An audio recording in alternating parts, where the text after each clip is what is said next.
Good evening, ladies and gentlemen. We are live once again here in Burbank, California for the Overwatch Tespa Collegiate Series. Now, over the last 6 weeks, 230 schools from across North America have been competing for their share at over $100,000 in scholarship pricing, and now it's all coming down to this. We are down to our final 16. I am James Jamerson Lee, and joining me this week is going to be Seamus C. Moose Anderson. Seamus, how are you doing tonight? Good to be here, James. I had to miss last week, but I was able to catch up on the stream and saw all the incredible playoff matches on Sunday. Regional semifinals tonight. I'm really excited. Yeah, and tonight we are going to be moving on to the southern and western regions, the top 4 from each region. It's going to be amazing. I mean, we did have to miss the actual playoff portion of this. It was all played out on Sunday, this past Sunday. I believe 3 rounds of just best of 3, single elimination. So a lot was on the line for these guys. So for them to be here, it's just an amazing feat. Yeah, that being said, though, there are a lot of community streams that I saw on Sunday night, which is really great to see, is the schools supporting their own players by streaming their matches throughout the weekend. But, you know, now it's the prime time, the heavy hitters of every region as they clash. Now we're going to be covering the action. The first few matches of tonight are going to be quite the doozy. Yeah, so we are into the regional finals week, but this all began 6 weeks ago in the regional group stages. The North, the South, the West, and the East. All those regions battling it out. We had over 60 teams per region in best of 3s each week, playing a Swiss format, trying to get that 3-2 to move on to the regional playoffs. Exactly, that 3-2 record or better brought you into the regional playoffs, which is that single elimination style bracket where we are currently in the regional semifinals. If you win the semifinals, you make it to the regional championships where you move on. Yeah, the regional championships today and tomorrow matter. The winning teams will be securing their $1,000 per player scholarship pricing.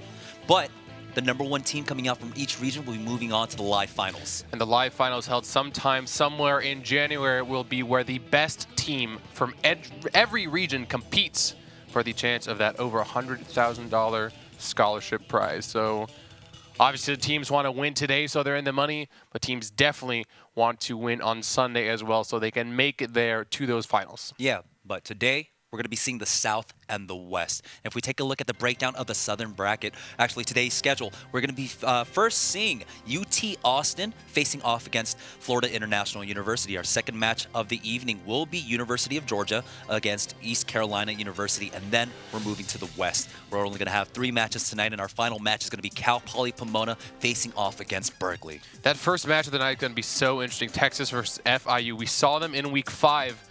The Longhorns came back 2-1, actually. FIU struck first blood, taking the first map.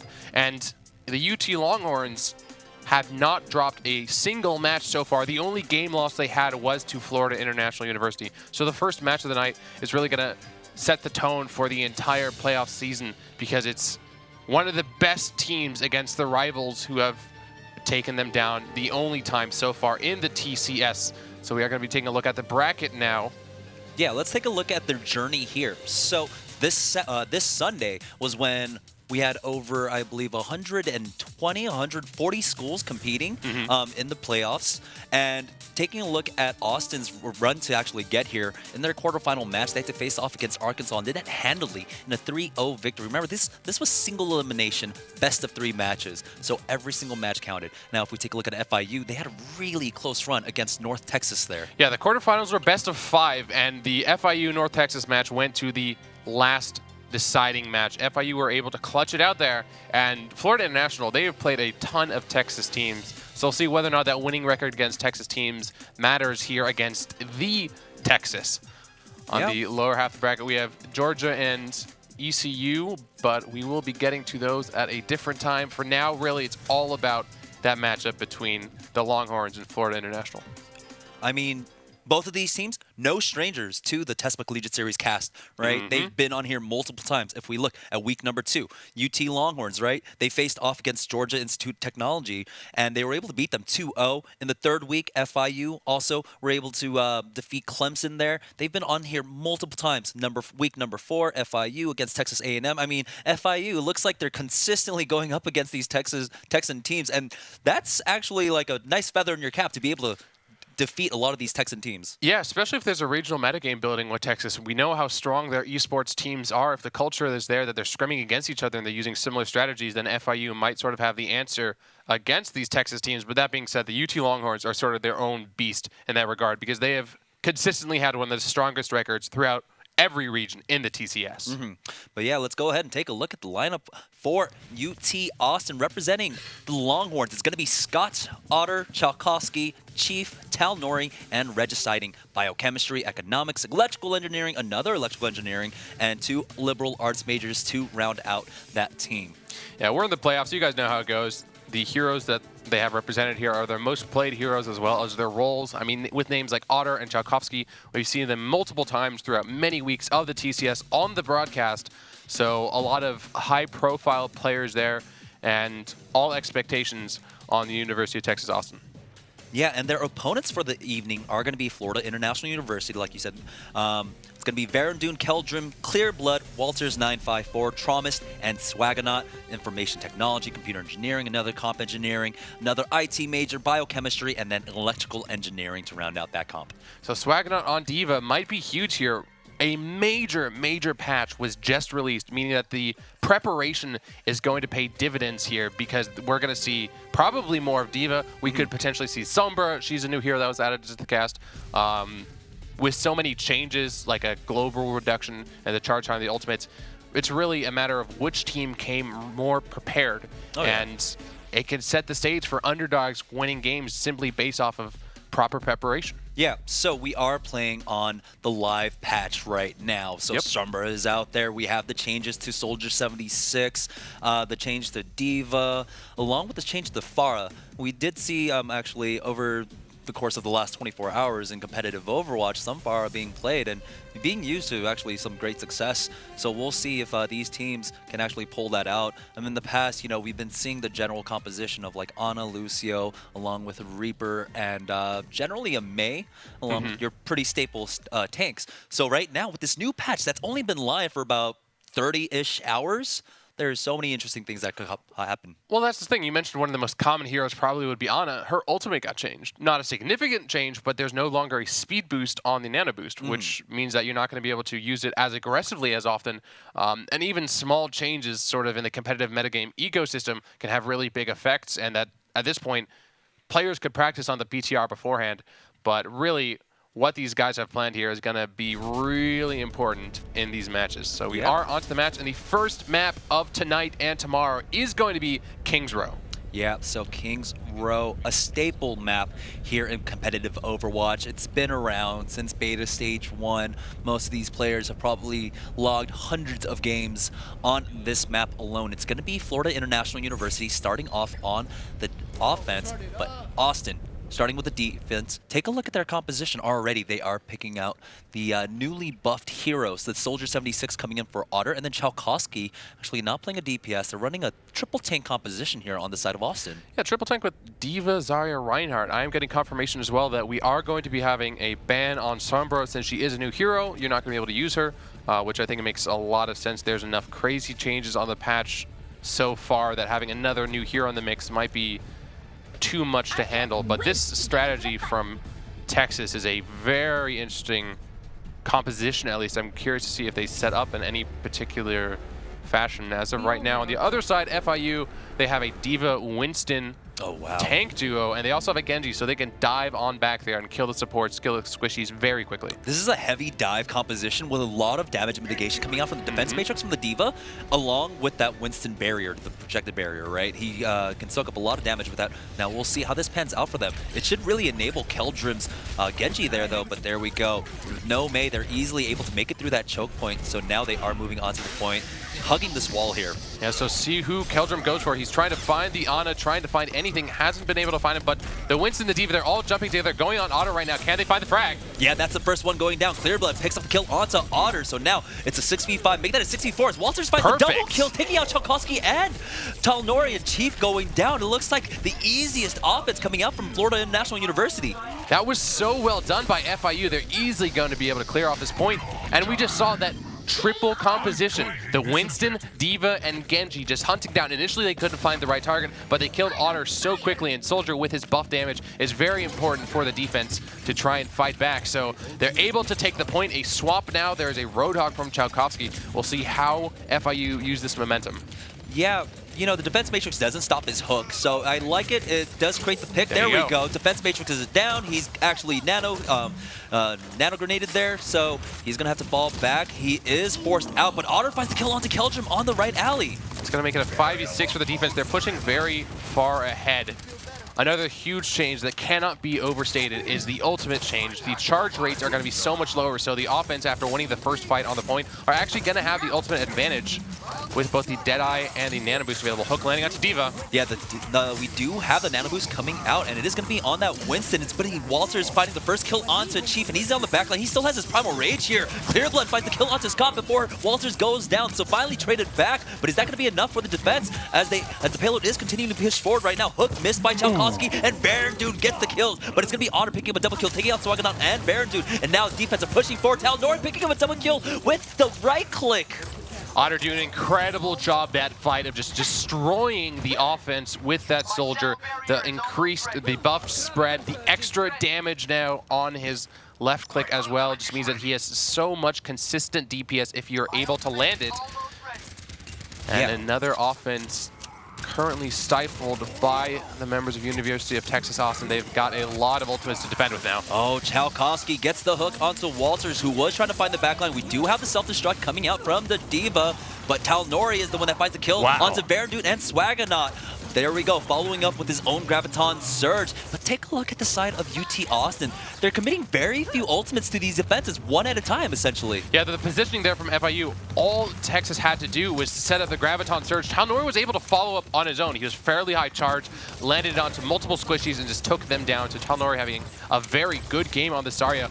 And like you said, the defense now nearly 4 ultimates available. Yeah, and he's actually performing this well on a nerfed Zarya. Here comes the Sound Barrier offense coming in.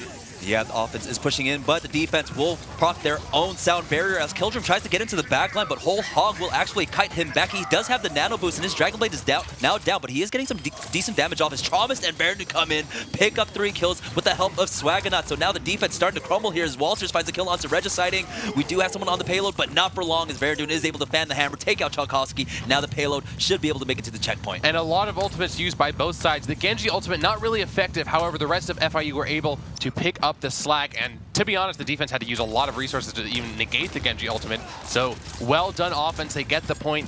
90 seconds added to the clock. They have over 4 minutes to clear through here. And James, that's a lot of time for this last point. Yeah, and across the board, FIU are significantly closer to their ultimates than the side of UT Austin. UT Austin, they've only got their Nano Boost at the ready. We do have the Deadeye getting popped by Baron. Is he going to be able to connect any shots? He will just have to expend it on the shield here. Does not quite get anything, but we do have the rest of Austin actually split up. Chief finds a double kill with the Fire Strike, and Tal'Dorei coming in, taking out Traumist. Tal'Dorei picking up the double, make that a triple as he continues to cut through this offense. Is he going to be able to get Keldrum? No, Keldrum is able to dash to safety. Tal'Dorei and Chief came up huge for Texas in that team fight. The DPS duel was actually cut out a little bit, and it looked like FIU were trying to close in and get them down. But then the tanks just came out with so much damage. Fire Strike does a huge amount of damage, especially if it lands onto multiple members. So we'll see how FIU responds now. Have another chance to attack. Keldrum is pretty close to his Dragon Blade. There is a Nano Boost available, so that might be what they try to go for, but Chief can stifle it if he lands that Earth Shatter. Yeah, so we have the Graviton Surge, but a counter Earth Shatter coming out from Chief. But there we go, Chief picks up a double kill as Keldrum going in with the Dragon Blade. Is he going to be able to get this triple? He is onto the backline against Otter. Otter's super low. There we go, Keldrum will clean him up. Now there are only 2 alive on the side of Austin. They have to get onto this point as it is pushing forward. We have Tal'Dorei in the backline. Is he going to be able to get there to contest? Tal'Dorei wasn't able to, but there is a Mei and a Tracer on the point. It's going to be so hard for FIU to end this now because there's so many people from the defense are coming back and respawning. Oh, Chief! Yeah, Tal'Dorei was able to kill Keldrim there, but Baradun immediately answers on back. The offense continues to try to push forward, but Chief is going to be able to take out Walters. Shield. High Noon is popped, but is it going to land anything? No, it's going to be Otto that comes in. Swaggernaut trades right on back, but it looks like the defense have been able to stabilize here. Swaggernaut trying to keep this alive for now, but he's on the payload by himself. He does have the Zarya there, trying to keep him alive. Clearblood finds the kill onto Chief before he finally goes down to Chalkowski, but a May on the point will be able to stall forever, so Swaggernaut just going to try and kill himself. Yeah, it's so hard to take that last point. If you lose one or two of your members, the defensive spawn is so close. They're going to be making it there faster. They respawn quicker. They can walk back to the fight and instantly stall. So, well done by Texas there. At that point, FIU simply had to cut their losses and push back. We'll see if they try to make a play here. They don't have any ultimates to work with just yet. So do they try and find a pick, just win the gun battles, or do they charge and try and land onto someone? There's the charge and it doesn't land. Yeah, Walters is now cut off from his team by that ice wall, so Chief will easily be able to clean him up. Chief finding a second kill before he finally gets taken out by Swaggernaut. And now the offense have to be trying to retreat here, but nah, it's not going to happen for them as the stragglers are getting picked up. And now each second counts. Look at that. They only have a minute 25 seconds left on the clock. The May from Chalkowski here is something we've seen before in the TCS, and it's really effective because they can punish every mistake. If you wall off one target like we saw with Walters before, it's just going to delay the offense forever. And at this point, with one real team fight left, FIU, they have to find this. They're going to have 4 ultimates to work with, but they need to make sure they use them effectively and very quickly as well. Yeah, Keldrim almost able to pick up a triple kill. The last time he had his Dragon Blade up, he does have the nano boost too, and now he is immediately on the backline. He's got the Zarya projected barrier. Sound barrier was actually cast by the Lucio, but Keldrim already coming in, taking out both supports as Otter and Talnori finally answer back by Keldrim. There we go, picking up the triple as Walters kills Chief. So now, man advantage in favor of FIU as they try to push in. We did have that self-destruct, but no, nothing's going to come of it as Baradun cleans up Talnori. Now it's all down to this mate to try to keep it alive. Chalkowski trying to keep this payload up, but Baradun will clean him up. Now we do have the stall coming out as the Tracer does come out on the side of UT Austin right now. Otter is actually going to accidentally kill himself. Might have actually fallen off there. Swaggernaut and Walters coming in to start cleaning up. We do have the Diva out. It's going to be Talnori there, but he's immediately forced out into his pilot form, gets cleaned up by Keldrim, and now they're just mere meters away from finishing this off, but Tracer is back on there. A boosted Otter is going to try and delay for as long as possible. The thing is, though, for Texas, they haven't found many frags here. They're just trying to delay with all of their might. Keldrim, Clearblood still on the kill screen right now. Another kill over to FIU. It's an overtime right now, Jamerson's, but still, they're getting so many frags. I think that they're going to be able to do this. Yeah, with Clearblood getting that last knockoff onto Talnori will secure it, but it was done in overtime. And it took so long. FIU, that entire fight started with the Nano Blade, and they found 3 frags, but the Diva was alive. The May was alive. The Tracer came in, and even though eventually the point was taken, they were able to stall into overtime, like you said. So it's hard to rate whether that was a successful offense or not. I mean, they completed the map, but so much time had passed that for UT Austin, they're going to have a lot to work with here. Yeah, through the majority of the map, FIU were taking the team fights handily until they reached about this streets portion where they finally lost one team fight. But once they actually were able to regroup and push the payload in, they looked pretty darn stellar. They had about 4 minutes, maybe 3.5 minutes when they got to the Foundry portion. But that's where UT Austin were able to really, gain their footing on the defense there. And I can't believe they were able to actually drain the time bank that much. It took some time for the street phase, but I would say that was still in favor of FIU. In terms of that last point, though, it was nearly half of the map, or essentially the entire half of that map was spent on that point. And again, they pushed it, they made it all the way, but it took a very long time. For Texas now, they're gonna try and do the same and end that 3rd point faster. See a little bit of a cold circle here. It looks like they're playing Simon Says or something with crouching. But yeah, FIU on the defense, and they're actually running a standard composition that we saw throughout the entirety of the Tespa Collegiate series, right? Yeah. You've got your May on the defense there, just trying to wall up the choke point. The standard tanks with the Zarya along with the Reinhardt coming out. Now, Baradun is actually going to be on McCree instead of the Reaper, which is normally what's run with the Ana, but hey, Ana along with the Reinhardt works just as well. So let's take a look at Chalkowski. Is he going to actually stand this Widowmaker? Widowmaker did get some slight buffs, which is a faster scope in time, but it looks like he's not going to stick with it. Going to the Roadhog. And in a world where ultimates are less frequent, an ability like Roadhog's hook is that much more valuable, especially if you land it early on. And they can break that shield very quickly with all the DPS too. Oh yeah, so Otter was trying to do some work onto that Reinhardt berry. They spotted out the maze, so yeah, we do see them approaching properly here, just jumping on over the wall out, not actually quite working out. We do have a charge. Monster's going in pretty deep, but he was not punished for it. So now the offense are actually being pushed back as Walter's still going ham. Does get the kill onto Chief, but is he going to stay alive for long? No, Chalkowski will finish him off, and that is actually going to favor Austin as they push in here. Yeah, 1-for-1 trade this early on is going to be better for the offense because they can spawn closer and make it there faster. Than that's another missed hook, unfortunately, from Chalkowski. But there's so much follow-up damage. Chalkowski finding the frag. Talnori with another one, and that is Texas just rolling through the defense. That one missing shield, that one missing front line meant that the zone control, the pressure we saw from UT Austin was simply too much, and they take the point in probably around the same time that we saw FIU take initially. Oh yeah, FIU, you know, they did stall a little bit on their initial push because they were running that triple dive composition. They dived into the high ground, reassessed where they were, and then jumped at them again. Wow, as he actually brings that Mei down really low. Otter has been doing a really good job on the Soldier 76. His tracking ability has been fantastic. Those headshots do a huge amount of damage. Every bullet doing 20 damage means that you get 80, 160. You can kill squishy targets pretty quickly if you have great aim. That wall, though, is going to let the first frag come over to the defense. Now FIU fighting back with the boostio. Yeah, so he does push in. We did have the Blizzard coming on out, and Keldrum is going to have to back away as he wasn't able to actually catch anyone. Oh, was that Lucio? On it was on Keldrum. The Mei? Okay. For a second, I thought I was on the small Lucio. Ooh, nice wall there. Great wall off coming out, but the counter charge, Keldrum gets stunned. Really well done by the McCree. A huge Graviton surge from FIU coming out. The Deadeye follow-up is only going to get one so far. Yeah, but Chalkowski getting the kill onto Swaggernaut. That is support down. Traumas, though, continually hunting down Chalkowski with that Ana. He's been doing a fantastic job here on the defense so far. Scott caught out. He should be frozen and finished off soon. That's going to be an easy kill. That's a double kill for Keldrum there. He's been doing a great job on the Mei so far. And now another great wall-off. Chief is not going to be long for this world. So the offense having a very difficult time actually trying to push through this choke point here because of this Mei. Yeah, this is where we saw the defense on the last round fight as well. Really aggressive up front here. And it's very high risk, high reward. Another great wall.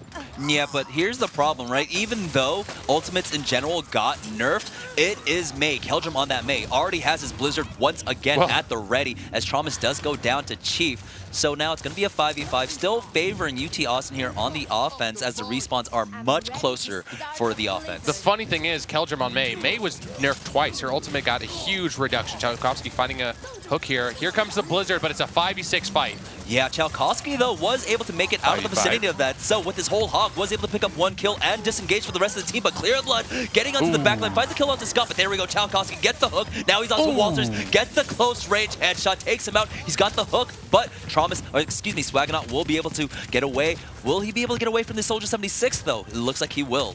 Unfortunately for FIU there, they weren't really able to find that much value off of the Blizzard, and Roadhog was out of it, meaning he could still just go ham on the backline. That's something you don't see too often. He literally made it all the way to the backline, got rid of the Lucio, and then came back and killed the other guys further on. But the rest of the defense has made it back. They have a lot of ultimates to work with. Graviton Surge coming out, but is Talnori going to be able to pick up any kills? Yes, he gets the first one on Traumas as Chief gets the kill onto Clearblood. So 6v4 in favor of Austin as Chief finds another kill onto Walters. Keldrum finally answers back, taking out Scott, but is that going to be enough? Talnori dropping down to 7 HP. It doesn't matter. He will stay alive, gets the Mega Health Pack, and that's going to allow Austin to get this checkpoint as Talnori picks up another kill onto Varen. Dude, he's been doing such an amazing job on this Zarya. Yeah, he's had an incredible game so far in Kings Row because he was able to flank, set up the Graviton. FIU had a Graviton as well. They thought they had the advantage with all the ultimates they had, but Talnori's positioning was so good that they just had way more follow-up afterwards, and then Talnori and his team were able to find so many frags. All right, so speaking of ultimates, 3 in favor of UT Austin right now as Florida are only sitting on 2, and they're very far from the other ones right now. Hook coming in, Chalkowski getting the kills onto Walters, and now nano-boosted Soldier with the tactical visor. It instantly shreds the back line of FIU. Otter picking up a triple kill with that. That was beautiful. You hear the gong. That's a team kill to set up with the broken shield on the Reinhardt, and then the hook was amazing, and then the boosted Soldier ultimate afterwards means University of Texas Austin takes it with about 3 minutes to spare. That is going to be very hard to defend against. Yeah, and that means FIU don't get an opportunity to actually attack. It's all down to UT Austin here with about 3 minutes just to capture point A, and neither team actually put up a defense there on point A. Can we go back and talk about the play that enabled them to end that game? Because it was incredible. The timing was perfect because the Reinhardt shield broke exactly when they needed to, the hook landing afterwards, and then the combo of nano boosted Soldier ultimate.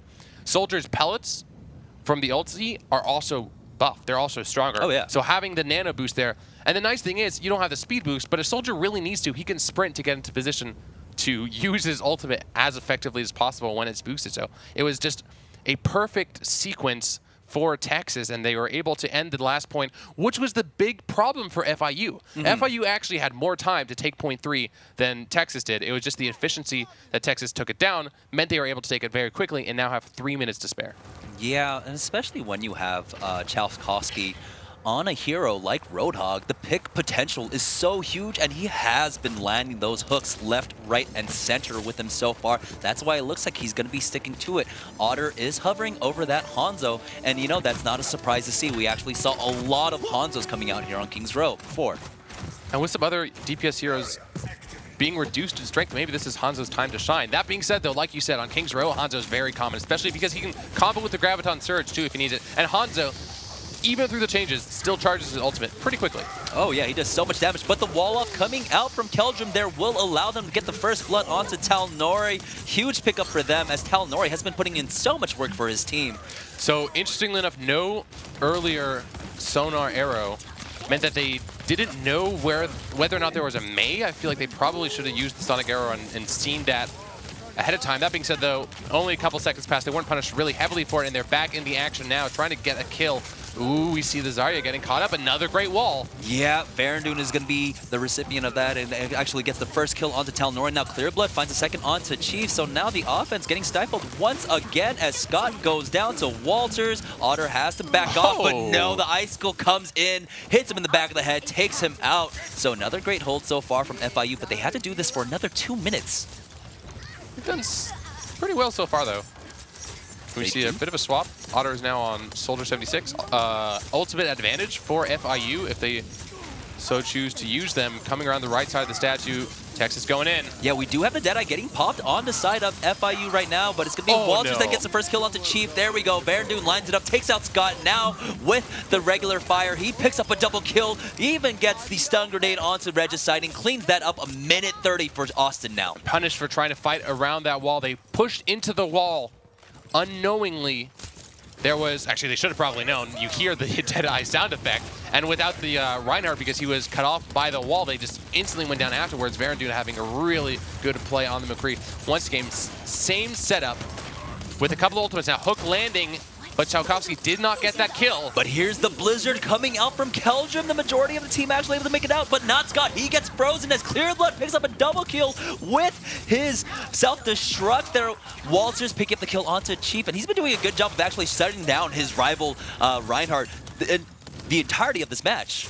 Yeah, James, all of a sudden, 3 minutes down to less than 1. It's really one more team fight, one big team fight. 6v6 is going to be Texas's last opportunity. Sound Barrier is a really good ultimate to have here, but there are a lot of valuable tools in FIU's toolbox. Yeah, Nano Boost about to come up for them. Varandun working towards his Deadeye right now. Keldrum doesn't have his Blizzard yet, but he does have his wall. We do have the Nano Boost on to that Reinhardt. He does get put to sleep, but it's after Varandun comes in for a triple kill, taking out Chalkowski and Scott. Oh, no. And now there's only 14 seconds left, and it looks like FIU have done it. They only have to hold for 9 more seconds. I don't think anyone's going to be able to make it to the point. Yeah, we'll see if they can try and jump on there with a Winston. I think they can delay at least, and there we go. They do delay, have the shield to work with the Zarya Barrier as well as the Winston shield. Jumps up one more time, tries to get a kill, but there's so many people on him. Does get taken down. It's a 5v6 now on the point. We do have the High Noon getting popped by Varandun. He was dropped really low, but it's Clearblood on the point. Contesting for now as Otter finds a kill onto Tromus. So now, team advantage going on over to the side of FIU. Excuse me. Yeah, for FIU, as we do have the Graviton Surge coming out right now. They're still trying to hold as Regiciding is trying to stay on this point by himself. It is in overtime. He has to be careful. He cannot leave the point as the Blizzard catches Chief, but the follow-up damage is there as Keldrin cleans him up. Regiciding able to keep this alive for now. Sound barrier popped by FIU just in case. They have to just stay alive and pick up these stragglers, try to knock them off every time they're knocked off. But wow, Otter is trying to keep this alive, but he gets frozen. Clear Blood picks him up. We do have the self-destruct coming out. That's going to force everyone off, and that's going to do it. FIU hold here after 3 minutes against UT Austin. Those last few moments looked really scary there. Regiciding stayed alive for, I want to say, over a minute. He had a sound barrier early on too, and the Graviton Surge mean that it looked good for Austin for a couple of moments, but the defense held strong, and we will have a draw. And unfortunately, with the draw, you don't see anyone. Yeah, unfortunately, but we do have the play of the match. It's going to be Verendune, who's doing so much work on this McCree. Take a look at this. See, the Reinhardt is alone here, gets taken down, and then they try to keep fighting after the wall came down. Verendune was boosted, had a great Deadeye early on in that fight, and then finds a lot of frags afterwards. When the Mei wall separates you like that, it's better just to cut your losses and give it up, try and come back. But honestly, the Mei walls and simply the Mei play, the zone control from the defense there was the reason why they were able to defend. Yeah, and you said earlier on the broadcast that this was going to be the telling match for the rest of the evening. FIU versus the UT Longhorns here. It was a very close matchup, right? Moving into this week, they had faced off in week 5, and it was a really close series where FIU were able to actually be the first teams in the South to actually bloody the Longhorns. Longhorns hadn't dropped a single map the entire tournament long up until they faced off against FIU. And interestingly enough, based off of the time difference after both teams completed, I was thinking maybe the Longhorns came back, they studied their opponent, they know what to do, they have a really solid strategy, they had a much faster take.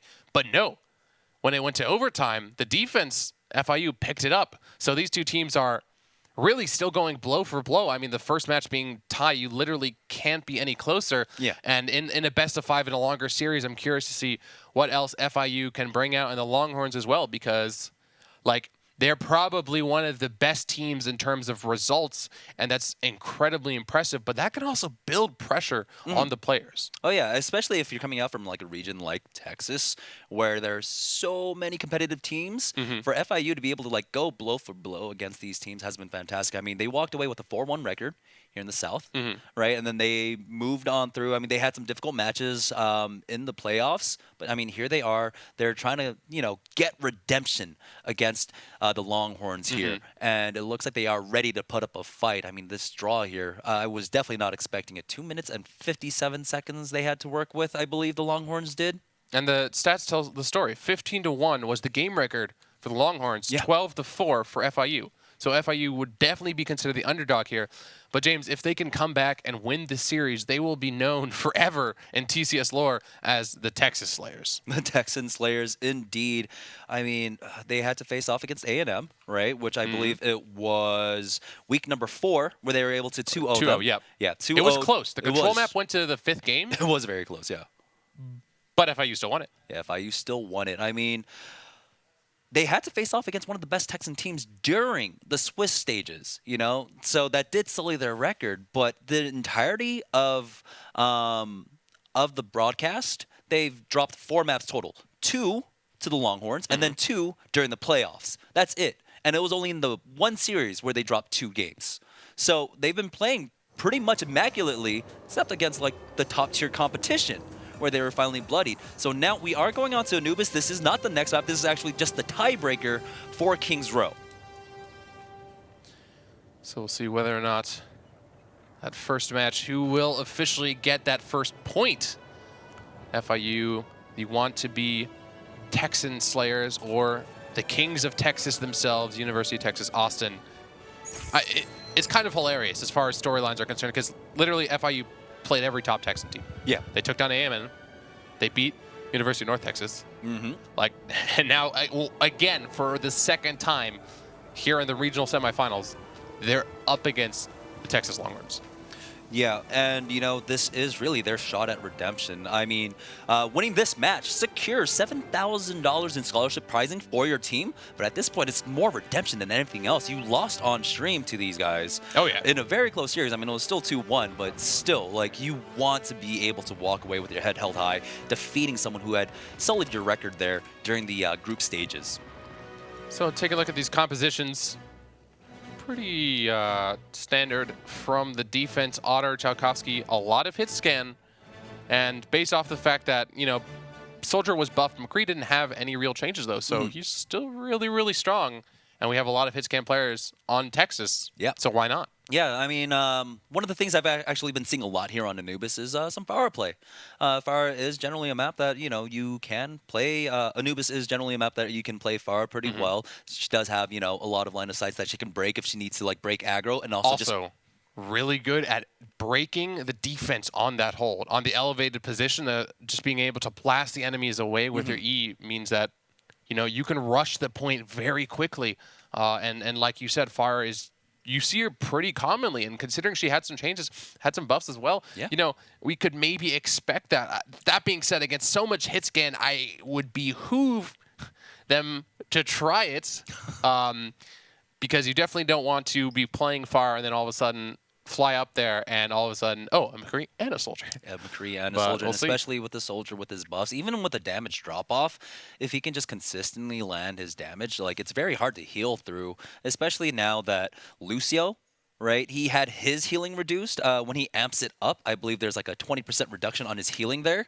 It's very hard to sustain a Pharah in the air, maybe if you want to run a Mercy, but again, you're running a Mercy into a Soldier 76 and a McCree, so it's very difficult to try and run a Pharah Mercy comp there. So I don't know.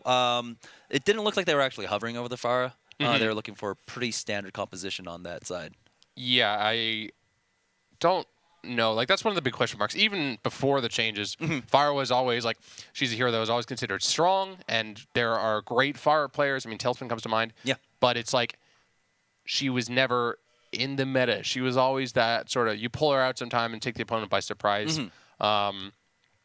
So this early on into the series, I mean, officially, I guess the first game into the series might not be sort of the trick you dip into, but who knows? Hey, you're trying to secure $7,000. You kind of have to pull everything out. I'm just waiting for the offensive Torbjorn. Offensive Torbjorn. Torbjorn did receive a buff in this last patch. His swing was increased, right? The attack speed was increased on his hammer. Attack speed up, damage down, though, so that's about net equal. But that does allow him to build his turret faster. The more important change to Torbjorn is definitely the passive armor regeneration, or the passive scrap. I should say. That should just be called armor. Scrap doesn't build into anything else anymore. Yeah, it really doesn't, huh? Well, anyway, he builds that passively, which is a huge change because he gets it much earlier on in the match. He generates it a little bit slower in terms of getting it from corpses, but, like, it's overall definitely a buff. Yeah, it allows you to play a lot more safe with that Torbjorn instead of having to run out and trying to collect the scrap and put yourself in a more vulnerable position. You could just sit back and just wait it out. And then, of course, you know, that means more armor for you at a safer cost. Yeah, and at that point, you basically have slight passive healing. Like, before you would have to put yourself at risk to get scrap. But now, if you're low or your team's having some issues, you can just wait a couple seconds, give yourself some armor, give an ally armor, whatever, and then go for a play. And that armor, that extra health is really, really valuable. That being said, though, I don't actually think we're going to see offensive Torbjorn. I hope we see him tonight. Just in general, I think he's pretty strong on defense. But for now, pretty standard compositions. There is still a Widowmaker, though, for FIU on Varandune. Picking up this Widowmaker, see if he can find any frags or if he gets taken down by the Winston. Yeah, triple dive composition coming out from FIU right now. They've got that Winston to Diva along with Keldrum, and there we go. Even the free shots coming down from Varandune, but it's going to be Otter Tchaikovsky that finds the first kills onto those backliners. So unfortunately, they were not able to stay alive as Clearblood gets cleaned up by Chief. There's a lot of defensive healing, a lot of close range damage from the defense, and almost a compositional mismatch. Yeah, take a look at this right now. And Widowmaker. Chief is playing this so aggressively right now because he doesn't really have any threat up here. Goes down for the D.Va. He sees the Widow. Oh, but we saw this actually in the Korean scene. Miro, yeah. We had Miro pulling this out on Anubis, and yeah, he's playing it just like that, but he's got to be careful as Clearblood cleans him up. Chalkowski and Otter, though, answer right on back as we do have a battle coming out. Chalkowski once again on this hog, and Talnori coming in, but Chalkowski ends it with the triple kill onto Keldrum. That is the fastest I've ever seen 600 HP get taken down. Oh, yeah. And a successful defense, to say the least, from Texas. And with those 2 strong holds, nearly a minute, 30 seconds has passed. A lot of ultimates coming up. Yeah, so now Verandun sticking to this Widowmaker so far, but he's going to get jumped on immediately by Chief. Already brought down to about 20 HP, and there we go. Chief gets the kill, but it's going to be Keldrum that finally picks up Chalkowski there, and that's a huge pick, but is it going to be enough? Otter finds the kill onto Walters, and there we go. He gets the second one. He's been doing such an amazing job so far on that 76 before he goes down. We do have the Dragon Blade coming out, but Keldrum, it's Talnori that comes up, cleans him out, and there we go. They are going to be able to successfully hold this point once again. 2 minutes and 10 seconds left on the clock for FIU. Talnori is a Zarya god. He consistently has high energy, very close to having his ultimate, uses his ultimate, gets kills in the kill feed all the time. We see Chalkowski is asleep. The members of FIU trying to trickle in onto the point. Oh, Chalkowski gets brought down by Traumas, but once again, it's Talnori, the story of the game so far, as he is able to get that kill onto Verandun right now, but Clearblood answers right on back. Finds the second kill, taking out Scott and Otter. That's a triple for him as Chief goes down. The D.Va buffs definitely working out for him. I mean, so many buffs came onto D.Va here. You got the 100 HP increase on the mech, also along with the movement speed buff when you are in your firing position. Exactly. Yep. That moving while firing probably went huge there for Clearblood as he found 3, close to having that self-destructor going in through the right side. Yeah, he is immediately on the backline wall. Does he get it? Coming out from the side of UT Austin. They're actually trapping his own team in there, but it's going to be Keldrum that gets a kill on Chalkowski. 2 going out over to the side of UT Austin right now, who are still trying their best to defend here. Chief gets the kill onto Swaggernaut. Verandun finally picks up Regiciding there, though, but Otter tries to force back that Tracer, and he will do so successfully. A few seconds later, and that offense might have ended up a little bit differently. Clearblood went in. He was close. I think he wanted to get his ultimate as he went for that offense to regain his mech after the explosion went off and then fight farther. But unfortunately, that didn't really work out for FIU.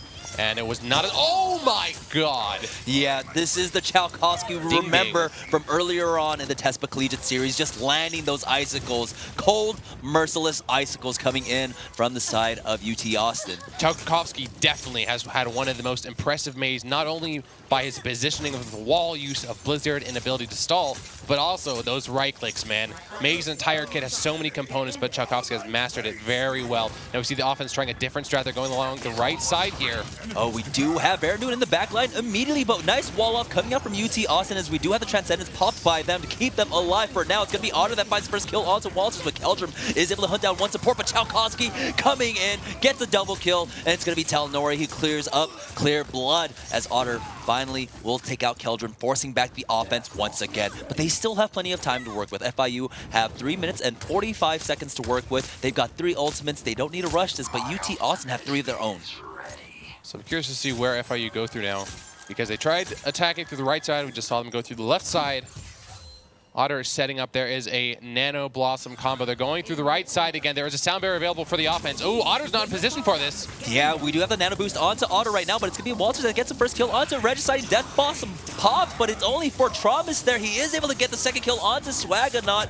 That decreased movement speed not working out for him. Verandun gets the double kill onto Otter and Chalkowski, though, so it looks like the offense might have just done it. It is down to Talnori now. No one contesting as the respawns are coming in. We do have Chief on the D.Va, but the Primal Rage, Walters keeping them back for now. It is contested with a sliver left on the clock for them. We do have Walters trying to hunt down anyone, but he's not going to find anyone at all, actually, as Otter picks up the kill onto Keldrum. Now Walters is back on the back line with this Winston. Verandun gets the kill onto Scott. We do have the D.Va still in her mech, and looks like Verandun picks up a second kill, taking out both supports. Verandun has stayed alive for so long. The rest of the offense was able to come back, actually, Talnori gets a graviton surge down. He's not dead just yet. There we go. Gets taken down, and this should be the point. Oh, the smallest sliver. Tracer's on there too. The defense is still trickling in here, James. But Keldrum is coming in. Otter does get the kill onto Walters 954, so now it looks like it is turning in favor of the defense right now as Veranoon is surviving with almost no health at all. We do have one more person trying to keep it alive because it's so close to the tick, but no, Otter will finally clean up Veranoon, and that was so close for FIU. 1 pixel remaining, but unfortunately for Florida International, they are not going to be able to get the point, and that just makes it so much harder. It looked really good very early on in the fight. The positioning was great. They kind of negated the Reaper ultimate. Winston coming back in, gets taken down very early though. Chief with 2 so far, looking for the third. Otter finding it. It's a 3 versus 6, and I don't think FIU is going to be able to do anything here. Oh man, that was really unfortunate. Right now, FIU do have the ultimate advantage, but that last fight bought Texas enough time to actually build up their ultimate. They're very close to sitting on the cusp of 3 of them. Chalkowski almost has his Blizzard. A swap to Reaper from Otter because they've noticed that they've been jumping in. They have FIU has had Winston jump in every single time very early onto the right side, so they're predicting that. Look where he's positioned. They know exactly what they're trying to do. Now it's up to FIU to adapt. There comes a boosted Genji, however. Yeah, he does have the Biotic Nade on him, though, so he's going to drop quickly to Otter as Veranoon does find 1 kill, but it's going to be Talnori who has swapped off to this Winston that picks up kill onto Swaggernaut. Now Traumas does clean up Chief as Otter is forced into his Wraith Form, and he's immediately on top of this Ana trying to take out Traumas, but Traumas will actually win that duel. We do have the Primal Rage coming out from Walters right now. It does end. The nano boosted Winston on the other side. Self-destruct coming out, but it will get walled off. Talnori finds the kill onto Traumas, and now he is back on the hunt. Is trying to get down Clear Blood here. Gonna get both takes, actually tickles him on down, and now he's onto the squishies. This should be easy kills for him as Chief comes in. Otter gets the double kill. Scott, that's gonna be Otter with the triple. Will force back FIU. They have only got 1 attack left. 1 attack left, and the only ultimate in their war chest is that sound barrier. Probably one of the higher value ultimates in the game, but still not very much to work with and not very much time now for the offense of FIU. Do they keep going the same side they have been? Do they go through middle here?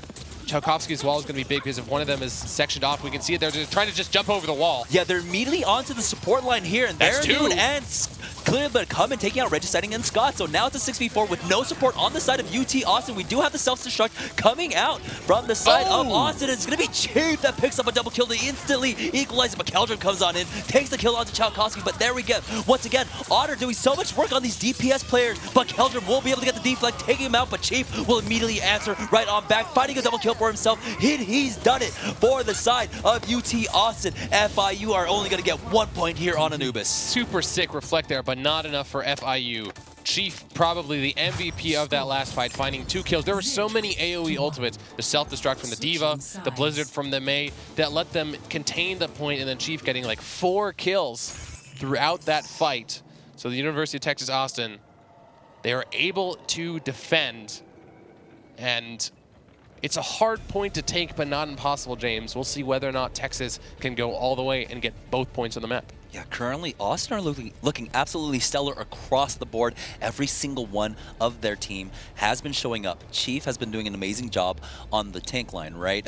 Right now he is on the Winston. He was playing the Reinhardt before. Talnori, of course, we were talking about his Zarya before. Otter has been swapping up on so many different DPS heroes. Now he is hovering over Genji, but before he went from 76 to Mei to Tracer there at the end, and every time he swapped off, he has been very successful with it. Even Tchaikovsky, we saw his Mei too, but now it looks like he might be actually running a Pharah. We talked about whether or not we're going to see her here. Yeah, I mean, there's still 45 seconds for the offense to lock that in. But on the side of FIU, they're going to keep Clear Blood on the Diva. Keldrum, he's been doing a good job with the Genji, but unfortunately, it's very hard to try and activate a Genji anymore. We saw that without the speed boost, it's really easy to kite him, right? Even if he gets the nano boost, it's so easy to kite him. I think the speed boost or his agility and mobility was the problem with the ultimate. It's just the rate at which both charge takes a while too. Coordinating that can be a pretty big issue. But Keldrum on defense Genji here is pretty peculiar. I mean, it's not a matter of if he's skilled on the hero, because he definitely is, but is this the right kind of hero you want? He doesn't provide that much damage. he provides a lot more hunting backline sort of playstyle, and he's going to have to try and go for those supports effectively. Now let's take a look at Tchaikovsky on fire. Thank you, Observers. Perfect timing. Yeah. As he is going to be boosted by May, can knock those people off that second level like we mentioned before.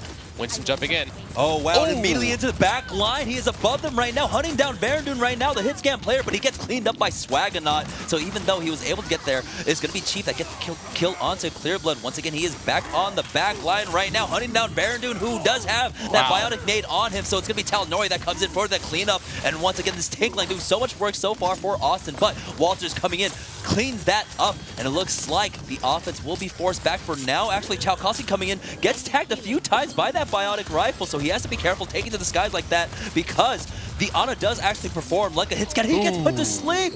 He should die here. Red Siding doing his best. Red Siding actually did a really good job of not only keeping Winston, but also now Pharah alive still. The kill feed is all red as Tchaikovsky is doing what he can on this Pharah. There's not enough shots connecting, not enough damage there. The boosted Genji, he's able to take a Concussion Blast away from him, but unfortunately all of his allies have died, and eventually he gets taken down as well. Seriously though, Red Siding has had a great game so far on this Mercy, and that means he's going to have Resurrect really nearly available. Yeah, we don't see many Mercies, so I can't imagine many of these teams are actually, you know, still accustomed to playing around the Mercy, right? Try your best. Oh, we'll see as we do have the Engage coming out. There we go. We've got the boosted Dragon Blade coming out. He's on the hump of Verandun. Wow, great sleep coming out on the side of FIU there from Traumas. Shut him down. Keldrum will pick up the kill. And there we go. Verandun with discipline is able to land those regular fire as we do have the res coming out. It's going to land onto two, but Keldrum immediately takes out Chief. Verandun still coming in with that McCree so far. The DPS working out so far for the FIU squad. Swaggernaut will clean up Talnori. Now Austin have a very difficult time pushing in. The counters there from Texas were really well done, I should say. It was countered really well by Florida International. It was actually the Earthshatter that stopped the Genji. So you get a 2-for-1 sort of value deal out of that ultimate exchange. And then the Resurrect, unfortunately, not enough for Texas because they just went down afterwards. So now, not many ultimates available for anyone. It's kind of just a brawl who can find that first frag. The rest of the team is coming up this right side. First frag over to Texas now. It's a 5v6. Yeah, we do have Tchaikovsky. He has switched on off as Chief finds a double kill. There we go. They're on the hunt. We do have the nano boost coming out, but that was just a Hail Mary there as Tchaikovsky missed that hook, but Traumas is getting hunted down right now. Otter having swapped off to that Reaper, picks up a triple kill. We'll get the fourth. Now it's going to be Chief that comes in, and finally Austin have broken the defense of FIU. And an interesting defense to go aggressive on the enemy team. I'm not sure that's probably the recommended strategy, and based off of that, a 6-for-0 team fight in Texas's favor. It did not work out for them because by jumping forward, trying to aggress on the enemy, they basically abandoned their backline, and it was like a 3v6 fight in two separate situations. So now Texas, they have nano boost. They're coming around this right side. They're going to have a lot of ultimates to work with in a couple of moments, but can they actually get those off there into the backline now? Yeah, Tchaikovsky playing the backline Roadhog, but he gets cleaned up by Keldrum right now. So already a two-man advantage going on over to FIU as Talnori finally cleans up Swaggernaut, but that's not going to be enough as the wall out does come out from Keldrum, singling them out. Otter is stuck out here. He might go down soon. Regiciding. This is going to go down to Walters, who picks up a double kill, taking out both supports, and there we go. Verandun will clean that up. FIU, 4 ultimates, almost 5 on the way. There it is. That's probably going to be 4 ultimates up for Texas, and Zarya Graviton Surge really close to being available, though, so this is going to be a high ultimate fight for both sides. We'll see Verandun doing some gymnastics. Oh, yeah, he was trying to go for that no one saw that. No one saw that. He's not going to get in position for that pillar jump, but he does spot out all 6 members coming out from UT Austin right now, jumping on over the wall. We do have the wall out coming out from Keldrum right now. He drops low. It's going to be Otter that cleans it up, but immediately Walters answers right back. He had that nano boost. He's able to swing in the tank line for FIU, doing damage as Clearblood comes in for a double. Walters, not to be outdone, will finish that off with the triple. I do feel like we've seen quite a bit of tank destruction in the skill feed so far this series. Dude, tanks hurt. They do so much damage. Right now has the highest non-ability ability in the game, or non-ultimate ability, excuse me. 300 damage off a charge is huge. Yeah, and we're also seeing the buffs really paying off for Clearblood there. He's able to stick onto his targets once he starts firing onto them. Right now, we do have 6 ultimates for UT Austin. There's only 3 on the side of FIU here. They have now they are approaching from the dark side cave, and now we do have Town Nowhere. He's sitting on that Graviton Surge. Doesn't want it to get eaten by that D.Va, so he has to go right to the back line. Best shot. There we go. The he catches 3 members in the back line there, but we do have the Sound Barrier coming out. Verandun lines up a double kill with the Deadeye. Things are turning so bad for UT Austin as Verandun picks up a triple kill, pushing forward with his regular attack. It's going to be Walters that cleans up Chief, shutting down that offense. And we couldn't see it, but I have to imagine that the Mei wall was huge because Zarya had a 3-man Graviton, crucially on 2 supports. However, follow-up-wise, there was none. The Sound Barrier mitigated any damage from the Zarya, and she alone is not enough to take those heroes down. And as a result, a 6 ultimate advantage. Unfortunately, not successful for University of Texas Austin. They still have 3 up, but now they don't have that boosted Reaper ultimate to deal with. They don't have support ultimates at all, and FIU still have their Ana ult. Yeah, we do have Austin once again approaching from the right-hand side. They jump on over the wall, but Earthshatter comes out, and then we also have the Blizzard too, so much CC coming down onto Austin right now, and they're getting cleaned up. Walters picks up Chief, Clearblood once again on that kill feed. And, you know, he is so used to being on there right now. Swaggernaut finds a kill of his own, and now Regicide getting hunted down. He will be able to make it to safety. Man, D.Va's scary. Very. With the buffs. Like, before it was a slow robot with these giant mecha guns that you could run away from, but now that she just, like, chases after you faster. And the thing is, like, people have only been able to test her out for about a week now, right? The changes came down last week on PTR. There's still so much to discover about how to play D.Va properly, and we're going to look to superstars like Miro and others to actually showcase what that D.Va can do. There we go. Austin once again jumping over the wall on the right-hand side. We do have Otter in the backline, but he's immediately dropped low. We do have Verandun once again does have that Deadeye. Chalkowski gets hunted down. Clearblood is going to be the one that gets that kill, but ooh, Earthshatter gets eaten up on the side of UT Austin. Unfortunately, Walters gets the kill onto Otter. Another great hold coming out from FIU so far as Regiciding will get cleaned up. The supports, the last members here alive on the side of UT Austin. And I wonder what the game plan was there, because the solo Roadhog going in was kind of alone in a 1v3 scenario while the Mei wall stopped everyone else from impacting the fight on the point. That zone control, sectioning off areas of the map, especially on these capture point maps, on these assault maps. That's literally the name, is you got to capture the point. If you can just zone people off and have team fights in your advantage, then you're just not going to ever really lose. So let's take a look now what Texas can do. Chief has swapped to Winston. They have Nano Boost available.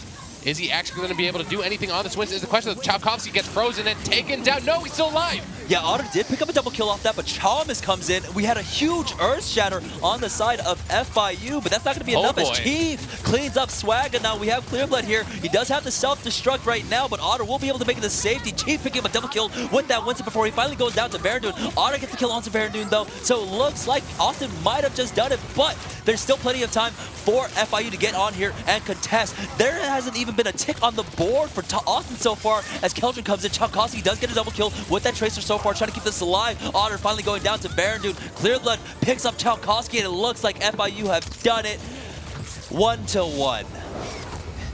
James, I think we're going to have a long series and a long night.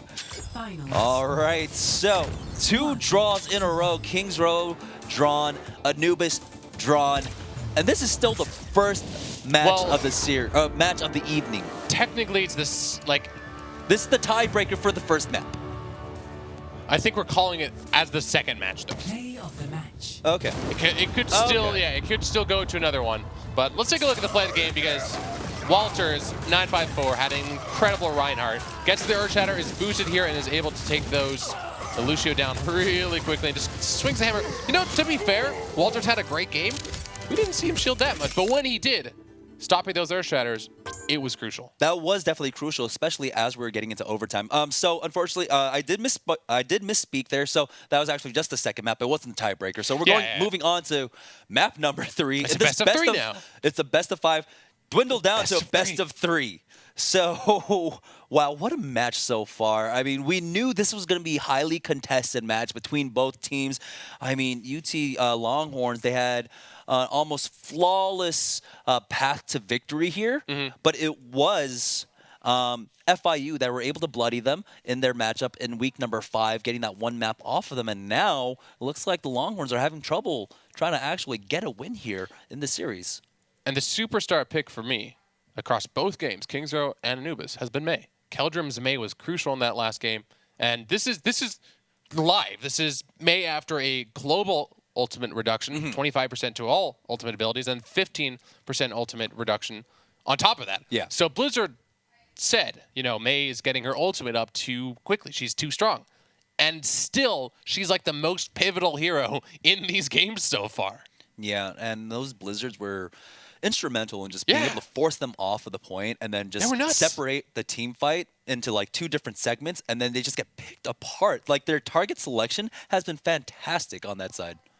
And crucially also, like, her entire kit is so good for defenses, because if your entire team dies but May is still alive, you can ice block, get that cryo freeze in, keep yourself alive, heal yourself, you're not taking any damage. You can Blizzard, like you said. You can even wall off, and we saw incredible walls that just make the team fight an unfair fight for the offense. And as a result, I mean, it's come in clutch. I don't know if these teams are going to continue using the May, if they're going to try and counter it with something else. But as we head into the next map, that's probably going to be what I'm looking out for. Yeah, and guess what the next map is going to be? Well, you wrote it down and I cheated. I did write it down. You could cheat. You guys guess what it's going to be. Cheat sheet. It's actually going to be Eichenwald. So Eichenwald, we've actually saw during the World Cup lots of teams approach it a little bit differently, right? We saw some Symmetra's coming out, Junkrats. Yeah. But Torbjorn. So are we going to be actually seeing Torbjorn here on the defense for Eichenwald? I mean, he did get a pretty substantial buff. And to be able to make your support characters 275 HP instead of 200, it's a huge boon to their survivability. Also, that slight damage reduction is probably not worth overstating. It's not incredible in game ranking, but it is really good. Well, when you're adding armor onto your backline against typical backline heroes, right? Your Genjis, your Tracers, they chip. They do a lot of chip damage, but the armor mitigates a lot of that. So being able to actually add on that survivability to your supports is huge. Right. It's really interesting because burst damage, that doesn't matter that much. It's a flat reduction. But when you're nearly halving the damage that the Tracer can do, and then you're also nearly doubling the HP or having half of it bonus, it's incredible for those supports to live longer. Yeah, we'll actually get a math major up on the stream here eventually to do this for us, but it's substantial. It's a lot. Yeah, it's important. And guess what, James? There's no way. No, dude, he's gonna do it. Believe. Talnori, we're running this on a delay, but you can't hear me. But in your heart, you know what we're thinking. But Regiciding on the Symmetra? Dude, this is back to They're doing this is the throwback. There we go. So, it's good. It's actually good. We saw the Korean national team do this during the World Cup. Torbjorn along with Symmetra. If they can establish their defense well, that's an extra 100 HP across the board. That is an extra, 575 because Symmetra can't shield herself. So that's a lot of survivability added on to the defense if they can actually get that up. Also, to talk about hero synergies, I mean, this isn't a huge deal, but the fact that the May wall will give your team a couple of seconds during moments of downtime to build up your turrets again is really big. Yeah. So Talnori definitely going to get enabled by this May coming out from Chalkowski. And then I'm just imagining all the CC coming out on the side of UT Austin. The slows coming out from the Symmetra turrets along with the Chalkowski slow. You're going to be whittled down to just a crawl once you run into that. Have to use it properly, though, because FIU has 4 dive heroes. This is going to be just go, go, go. They're going around the right side, probably try and jump over that point, and we'll see how the first offense starts. They made it right on through that car wash. Verendune was dropped down to about half HP. It's going to be Regiciding that finds the first kill onto Walters 954. But they have to be careful. They're really split up here. It's actually weird position coming out as Otter finds the kill onto Verendune. Clearblood coming in. There we go. Talnori coming in. We'll get the kill onto Swaggernaut. So the defense are starting to stabilize here as Otter picks up Travis, and now the offense are forced back. You can dive for position, or you can dive for a target. What we saw there was FIU dive for positioning, and they got a tick, actually. They were able to just bypass a lot of the traps, a lot of the defensive setup, but they weren't able to kill anyone fast enough, and the first frag actually going over to the defense meant eventually they lost that team fight. Still, honestly, in this case, it's hard to gauge whether or not that was worth, because they did get a third of that point. Yeah, but take a look at Talnori. He's at 60%. He might have it soon, but there we go. Otter gets the kill onto Verdun as they try to dive right back on in. Keldrum will be able to clean up the turret, but is that going to be enough? He does find the kill onto Otter right now, but the mana advantage still going on over in favor of UT Austin. Keldrum has to be careful. He's getting hunted down by that Mei, brought down to about 77 HP as Chief finds a double kill. So now Keldrum once again going to go ahead and jump off the cliff to respawn with his team. Regiciding almost has his teleporter up too. Yeah, that's going to make these fights so much more difficult for FIU, for the offense. Texas, they're going to have that positional advantage as long as the TP stays alive. They're going to have a lot of ultimates to work with. We might be able to get a look at where Regiciding... Oh, he set it up very far in the back. Yeah, way in the back. So it's going to be hard to kill. They're going to go in, but that D.Va walled off and alone. Yeah, we do have the Deadeye ready. Walter's so low right now as Thomas finds the first kill onto Chief, but Otters, once again, no pressure on him whatsoever, so he's able to land these free shots. No targets for him quite yet, as we do have Talnori put to sleep here. Regicide finds a kill onto Swaganon in the supportal battles. And so, Walters trying to take out this turret, but he's dropping really low. He does have the honor to keep him alive, and there we go. They do get rid of that turret as Keldrum is put to sleep. Headshots coming out. Talnori, easy kill for him. Another great hold for Austin, who I like how they've actually been pulling back their defense. Yeah, Talnori there, he says, "You end my turret, I end your life." And takes that kill. Really good sleep dart. And like you said, the adaptation from Texas, they're defending closer to the point, so that way this rush comp, there's nothing to rush onto right now. Yep. Ooh, that being said, finding Symmetra out is actually potentially crucial mistake here because it's a huge advantage onto the offense, but still, Ultimate's coming out, defense should be able to hold this. Yeah, we're seeing the strength of that Torbjorn pickup, right? Keldrum has to trade his life for the turret. Essentially, they're playing 7v6 right here, and actually on the side of UT Austin, Talnori is doing so much damage without his turret too. Yeah, he's done a really good job so far, just landing those left clicks, landing that right click shotgun essentially is what it is at close range. And with so much scrap on the board, they're going to go around. The wall is going to wall off a few people. D.Va is frozen. Mei is wreaking havoc at Tchaikovsky. Gets her out of the mech. The sound barrier coming up, but it's going to be late, Jamerson. This is not what the offense wanted at all. No, already about 3 members were down before the sound barrier came on out. Oh, that's going to be an easy kill for Otter there. And yeah, take a look at that. Regiciding, his teleporter is still up. How many uses have we seen with the teleporter right now? I think about 3 came in. Not too many. So, okay, there we go. There's 2 uses left, so it's still fairly effective, and there's only 1 fight. You can see the armor, all of that yellow. It's huge HP for the defense. The last fight for the offense. They need to win this. Yeah, we do have the nano boost in Winston right now. He's not able to get a kill yet. There we go. He gets the first kill onto Otter. Verdun finds one onto Tchaikovsky. Molten Core comes on out. That turret is still up, and it's going to do so much damage. We do have Walter trying to take it, but he's getting shredded as Talnori finds a kill onto Clear Blood there. Talnori comes in with the second, and he's not going to be long for this world as he does get dove. Regiciding will clean up Verdun, and there we go. First hold coming out from Austin with this, I'm not even going to call it troll because it is. It's good, dude. It is a good composition. It's the turret comp. Yeah. The robot Omnic Overlords, Sentry turrets, and Torbjorn turrets, they're here.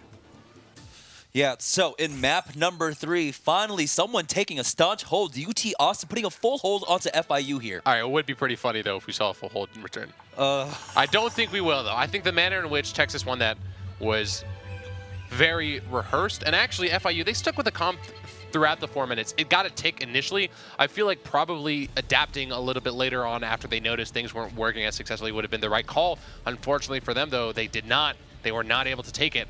And with 4 minutes, that's a good amount of time for Texas to work with. Yeah, so now Austin have the upper hand to finally get a map in this best of 5 series that has turned into a best of 3 series with the draw on Kings Row and the draw on Anubis here.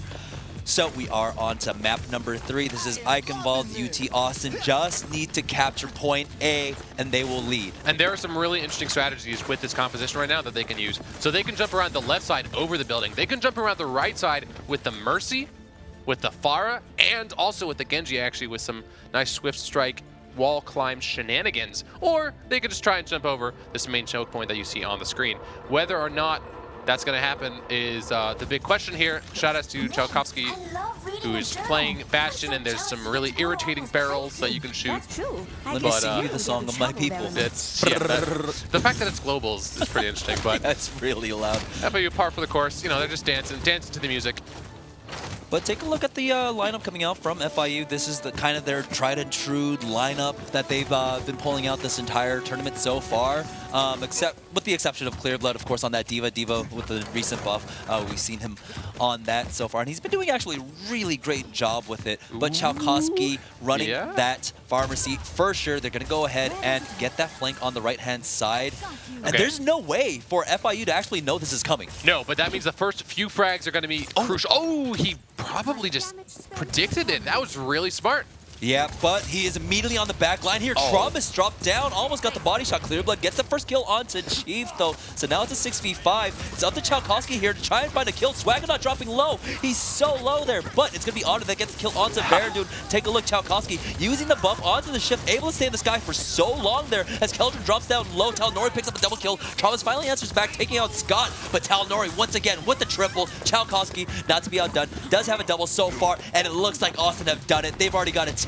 There's no one even close on the side of FIU. Smart play by Traumas to go under the building where the power couldn't hit him. But the thing is, the ground floors for Texas won as well. Talnori's Zarya has just been amazing so far. Still, the defense is trickling in 1-by-1, but with only that Diva, I don't think it's going to be enough. Traumas blinking onto the point, and that's going to be it. Unfortunately for the defense, they are not able to hold, and that is the first definitive point in this series over to Texas.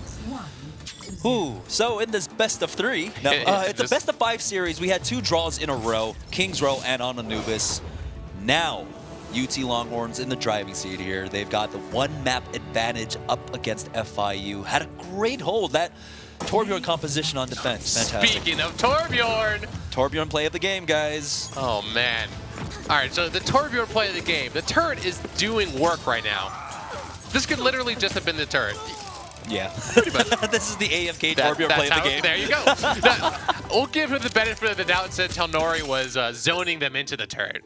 But he didn't even need a shoot. Yeah, that's one of the difficulties, right? You don't actually get to play against Torbjorn often. A lot of teams, honestly, don't have that experience on how to deal with it. And we saw that FIU, they were continually actually just trading 1-for-1 with the turret, and that is not value at all. Well, that's the interesting thing about the composition. They had such a heavy dive composition. It's very brittle.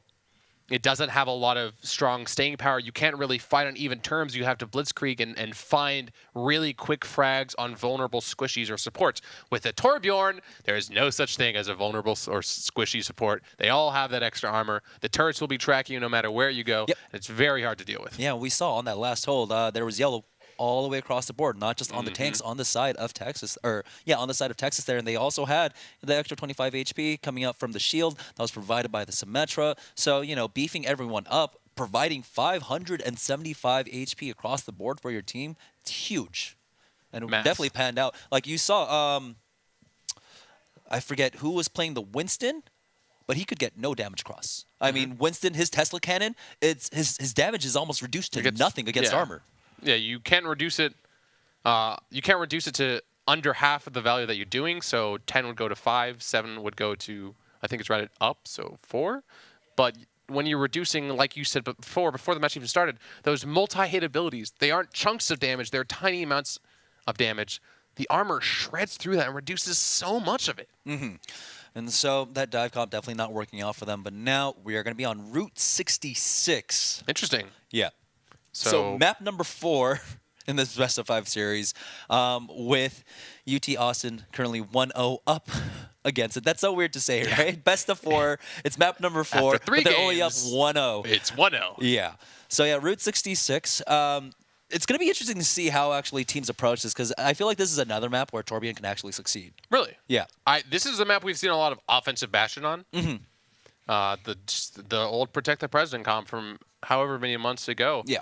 And Torbjorn, as well as for the defense, potentially also on the offense, man. You put that turret down there, and you go to town. Yeah, there are great ways actually for the Torbjorn to try and kite. Because you have big rolls on that first swing around, if the turret up top doesn't survive, you just immediately fall back, drop down to a lower position, put up your turret again, and then re-engage with the team. So you can, if your team needs to, fall back to a more defensive position. So I feel like it really can work out here, but I mean, it's hard to try and test it. Eichenwald was already shown that even before the buff it worked out, so maybe not quite.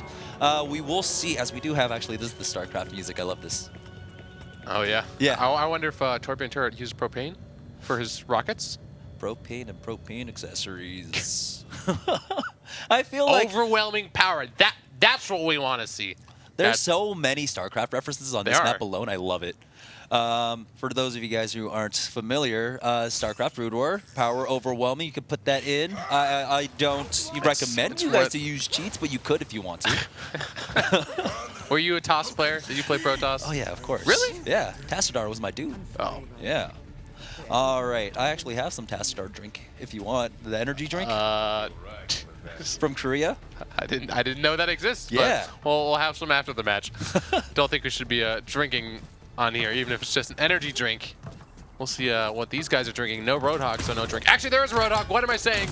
Baron.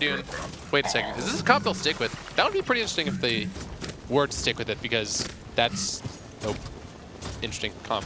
Well, Roadhog is definitely great for just being able to pull, a vulnerable target off the roof of big Earls there. So I feel like he probably will go with it. Baron has pulled out this Roadhog before, so the triple tank composition, it looks like FIU are going to go for it right now, though. UT Austin sitting on double tank, Chief and Talnori. Standard composition coming out for them. Well, so is Clearblood's job to distract and go to the back line while they go for the hook? Like, that's the only way I can see this happening. If Roadhog, okay, they can break through a shield really quickly with the comp they have, that's for sure. But the positioning is going to be the question here. Can they land the hook? Can they get up there or knock them down? Well, the nice thing with the D.Va is that with the shift, he can actually knock members around and displace them and hopefully try to knock them off of big rolls there. Will they? Ooh, there's a hook. That's the hook onto Talnori. He's dropped low, but no, he gets kept alive by Scott there. Otter gets the kill onto Keldrum as he did overextend. Scott in the back line, getting dropped down low, and there we go. Clearblood is able to clean them up, so that's a 1-for-1 trade. Make that a 2-for-1. Otter gets the kill onto Traumas, but Walters immediately answers right on back, though. Chief, once again, on that Reinhardt, putting in work for his team so far. Payload still moving unabated right now. Swaggernaut gets the kill onto Talnori. We do have Chief, is able to get the pin, will finish off Walters right now. Defense slowly starting to stabilize, but it's Baron in the back line with this hog, gets the hook, takes out Chalkowski. And that's going to be FIU. They're pushing it onto the checkpoint. For a second, it looked like the defense was actually going to be able to hold after the first hook, but Verandun went off, landing the hook onto Zarya and then onto targets throughout that fight. Did a ton of damage with his left and right click as well. That's the other thing about Roadhog. Even if you miss the hooks or it's not a high-value target, his shots do so much damage. Yeah. And so, because this has come down to essentially a best of 3, right now, UT Austin are sitting on match point. Yep. So they just need to finish this off to actually move up and secure their $7,000 scholarship prize. At least now, we do have Clearblood once again in the backline. He's been doing such a huge job of just distracting the team that it's very difficult to try and deal with Baron as the High Noon does come out, but unfortunately, Otter does not get anything off of it. But Chief will clean up Walters. Great flashbang, but we do have that Wraithform coming out, and Clearblood is going to get frozen here, forced out of his mech, as we do have the Sound Barrier coming out, and he was able to actually receive that. The self-destruct not quite panning out. Actually, not self-destruct. It's going to be Baron that comes in, that gets the kill, and now it is a man advantage in favor of FIU right now, but we do have Austin. They do have the Blizzard. Baron getting chunked down very slowly, but surely he's at 80 HP. He actually survives, is able to heal himself up, and now 3 kills going on over for FIU as Baron comes in. We'll get that final kill onto Chalkowski, and things were looking so good for Austin. Austin was trying to go aggressive after they noticed the D.Va on their backline. They said, okay, let's try and fight the 5v6 and go on to the offense with an aggressive defense style. But unfortunately, they weren't able to find frags fast enough. We saw Verandun. He was the only target to get frozen in that Blizzard, and he still survived. Nano boosted Chief out the gate here, but he gets hooked and slept, and unfortunately, he is stuck there on the high ground as both tanks are actually put to sleep there. Keldrum comes in, gets a double kill, taking out Scott, and now this offense, a little slow goings, but now they are trekking along as we do have Talnori getting hunted down here. Keldrum will clean that up easily as Walters picks off Chief. And these Reinhardt battles have been going so back and forth between both teams. James, this isn't slow going at all. I mean, there have been a couple of mistakes so far from FIU, but Verandun's Roadhog consistently making plays. They negated the ultied Reinhardt by crowd controlling him, and then literally just displacing him from the fight. He charged after he woke up and had no impact, and without any shield, the rest of the defense went down very quickly. Chalkowski isn't going to get much value out of this wall. We see once again the flanking D.Va coming around the side. It's actually really, really low Reinhardt from the offense. He does get taken down, so it's a 4v6. This should be a moment of respite for University of Texas Austin. Yeah, and much needed at this point as Chief cleans up Clear Blood here. So 3 minutes still left for FIU on this offense right now. Austin sitting on 2 of their tank ultimates right now. Huge utility ultis.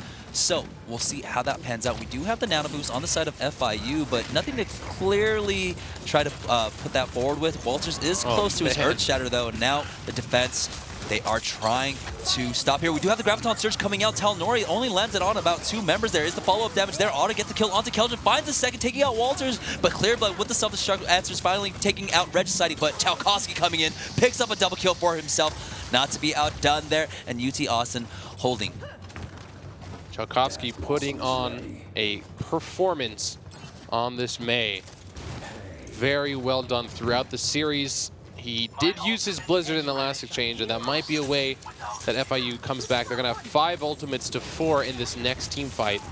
But the value of May is more than just her ultimate. That being said, though, gets taken down, still in her shit, and here comes the boosted Reaper. Oh, followed up with the Earth Shadow. That allows Keldrum to pick up a triple, and now they are forcing them back. We even had Regiciding popping that Transcendence. So now, so many ultis all down on the side of UT Austin in that exchange as the payload is pushing forward. They've got 4 members on it right now. Clearblood doesn't have his mech quite yet, but he is farming it really quickly. He'll have it very soon. There we go. Mecha coming out for Clearblood right now. He's at 50% ult charge, and now he's on the back line. He's on the hunt. Regiciding. Wow. Immediately 100-0. No problem for him as Talnori does answer back, taking out Keldrum. But once again, Clearblood in the back line here is forced out of his mech right now. Will finally go down to Otta, but Baron Dude finds a kill onto Chief. He's still on that hog. Scott will answer right on back, taking out Walters. And now this this offense is being forced back. Clearblood had some really great D.Va play, but it was not enough for the offense as Talnori gets the kill. Baron Dune saying, whoops, did not want to hook that target in as the rest of the follow-up was way too much on him.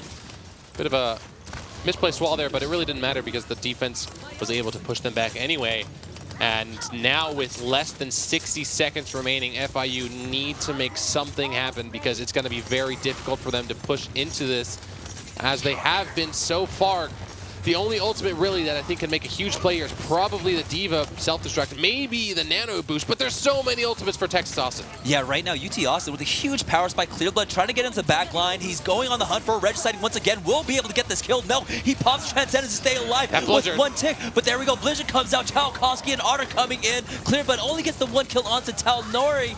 There's only 27 seconds left. He has to make it out alive just so he doesn't get staggered here. Clearblood, he's going to make it out, but there's no time anymore for FIU. We saw the Reaper, Reinhardt, and May ultimates used by the defense, so the offense now was able to get rid of their economy pretty effectively. Wall is going to wall up. The Reaper is going to be able to jump over, though, and he is boosted. Regiciding, finding the first frag, makes it a 5v6 in favor of the defense. Can the offense actually win this fight now? Otter does come out. There we go. Keldrin with the Death Blossom gets the kill onto Chief. Not much there, but now they are forcing them back. Pick them off 1 by 1. Keldrin gets the kill onto Otter right now. Chalkowski trying to keep this life, but once again, Keldrin with this Reaper putting in work right now. He is dropped down to about 41 HP. No heals on him so far. He has to be careful. There we go. The Biotic Nade is going to actually wear off on him, and now he's on the hunt. They're pushing this payload forward. It is in overtime. The support's so low in the back line, but Keldrin's on the hunt for these tanks who had the Biotic Nade on the Baron Dune. Walters coming in, getting the kill onto Regiciding and Scott, who are both super low in the back line, and it looks like slowly but surely FIU pushing this payload in. 1 meter left to go. There's no one to contest. They'll be able to finish off this map. Holy crap. FIU, that was scrappy, but they did it. Yeah, and you know, the huge thing was that UT Austin had to commit 4 ultimates on the push beforehand. Yeah, that was huge. I don't even know if they had to. They did, though. They did, They used all the ultimates there. And afterwards, you know, the Reaper coming in, the Reaper play we saw was actually incredible there because there was a moment when he could have shifted away at about 40 HP, but instead he waited because he knew there wasn't any threat from the opponent, was able to Wraith form afterwards, heal up, and then make it back and help his team win the team fight. And in those last few moments of the game, the tanks were running to one side from the defense, the supports were left out on the other side. Like, I want to commend University of Texas Austin's defense or being together for the most part of that point, but that last fight was totally controlled by FIU, and as a result, they were able to get the point. And a lot of it was initiated just by Clearblood. I mean, he got into the back line. He forced out that Transcendence in the second to last push there. Just Yep. Even though there was like no huge threat, it was just Regiciding himself. He was going to die. He popped the Transcendence. Imagine if they had the Transcendence. Imagine if Regiciding, yeah, if he would have not had to use it. But what's interesting is that we saw Clearblood go aggressive before. He killed Regiciding alone before. The Ana was there as well. He almost killed her. For them not to predict that to continue to happen is honestly a bit of a mistake, and certainly something that FIU punished very, very well. Oh, yeah. So we'll see what UT Austin can do here. I mean, FIU, they pushed it to the limit. They finished this map out in overtime. Austin, they just need to complete this map, and then they'll be given that opportunity to just go and try and take it into the checkpoint. But I mean, that's a very tall task for them so far, as we've seen the defenses actually doing a lot of work on both sides throughout this entire series. Remember, this is map number 4 in a best of 5. The Longhorns up 1-0. They are on match point. The first and second matches were draws. If we take a look at the lineup coming out, Otter is back on that 76, which he was doing a lot of work on King's Row. We'll see if he can recreate that success here on on Route 66 with that Soldier 76. Now, we do have 2 of the backliners on 2 big Earls. They're trying to displace them, but the discipline coming out from FIU, they're going to maintain position up there. Yeah, you saw the ball come together. That means you take a lot more damage from the Tesla cannon, but if you survive, that means a lot more AoE heals from the Biotic Grenade and the Lucio healing as well. So far, no kills going to either side. There we go. First kill, Barondune onto Scott. FIU with the advantage. Yeah, there we go. 2 more kills. Clearblood picking up Talnori. Chalkowski finally answers back, but that's not going to be quite enough, as 4 members of Austin are currently in their spawn right now after having been respawned. And Chalkowski getting hunted down right now. Has to be careful that Reinhardt chasing after him. That's actually a pretty funny scene. But oh no, he's got to be careful. 2 members there actually ready to hunt him down now. Oh, reflect, he can dash away with his Swift Strike. Yeah, there we go. But now he's over where the rest of the enemy team is. Still, during this confusion, actually, Chief jumping onto the point, going to try and displace as many people as he can. So far, they're still on the point, though. Barondune finally getting the kill onto Chalkowski, and I don't imagine Chief and the rest of his team are going to be able to do much. Really crucial kill from Barondune onto the Genji, and just another successful stop by FIU. Yeah, we're seeing like how much value you can actually get off of these ultimates now, because right there, FIU only committed the sound barrier there, and they were able to just get a huge advantage, right? And in this new era where you have to be a lot more conservative with your ultimates, each individual one is such a huge boon to your attack or to your defense, as we do have the Winston jumping in on the side of UT Austin once again. It's going to be Clearblood, though, that immediately cleans him up. We do have Traumas in the back line. Has to be careful as Walters gets the kill onto Chalkowski, who was trying to dive the back line there. So 3 kills already going over for FIU. That was a Dragon Blading nano-boosted Genji, and he was not able to find a single kill. FIU's defense on this point, their solidarity, their togetherness has been monstrous so far. It's just based off of those last few fights, going to be really hard for the Texas Longhorns to try and break this defense. We see Chalkowski, he almost swapped to Widowmaker, now onto the Tracer instead. They're trying new strats because what they've been doing so far has not been working. Yeah, and at this point, FIU on their offense were able to do so much, as we do have the Deadeye lined up, but it's going to be Keldrum that gets the kill onto Otter, and there we go. That Reaper putting in work so far for them with a double kill right now. Barondune, unfortunately, not able to pick up a straggler here. That Ana was able to get away. And so Chalkowski in the back line will easily get cleared up by Clearblood. So I feel like that was a huge misplay coming out for them, especially seeing as how their time is dwindling down. They have 59 seconds left.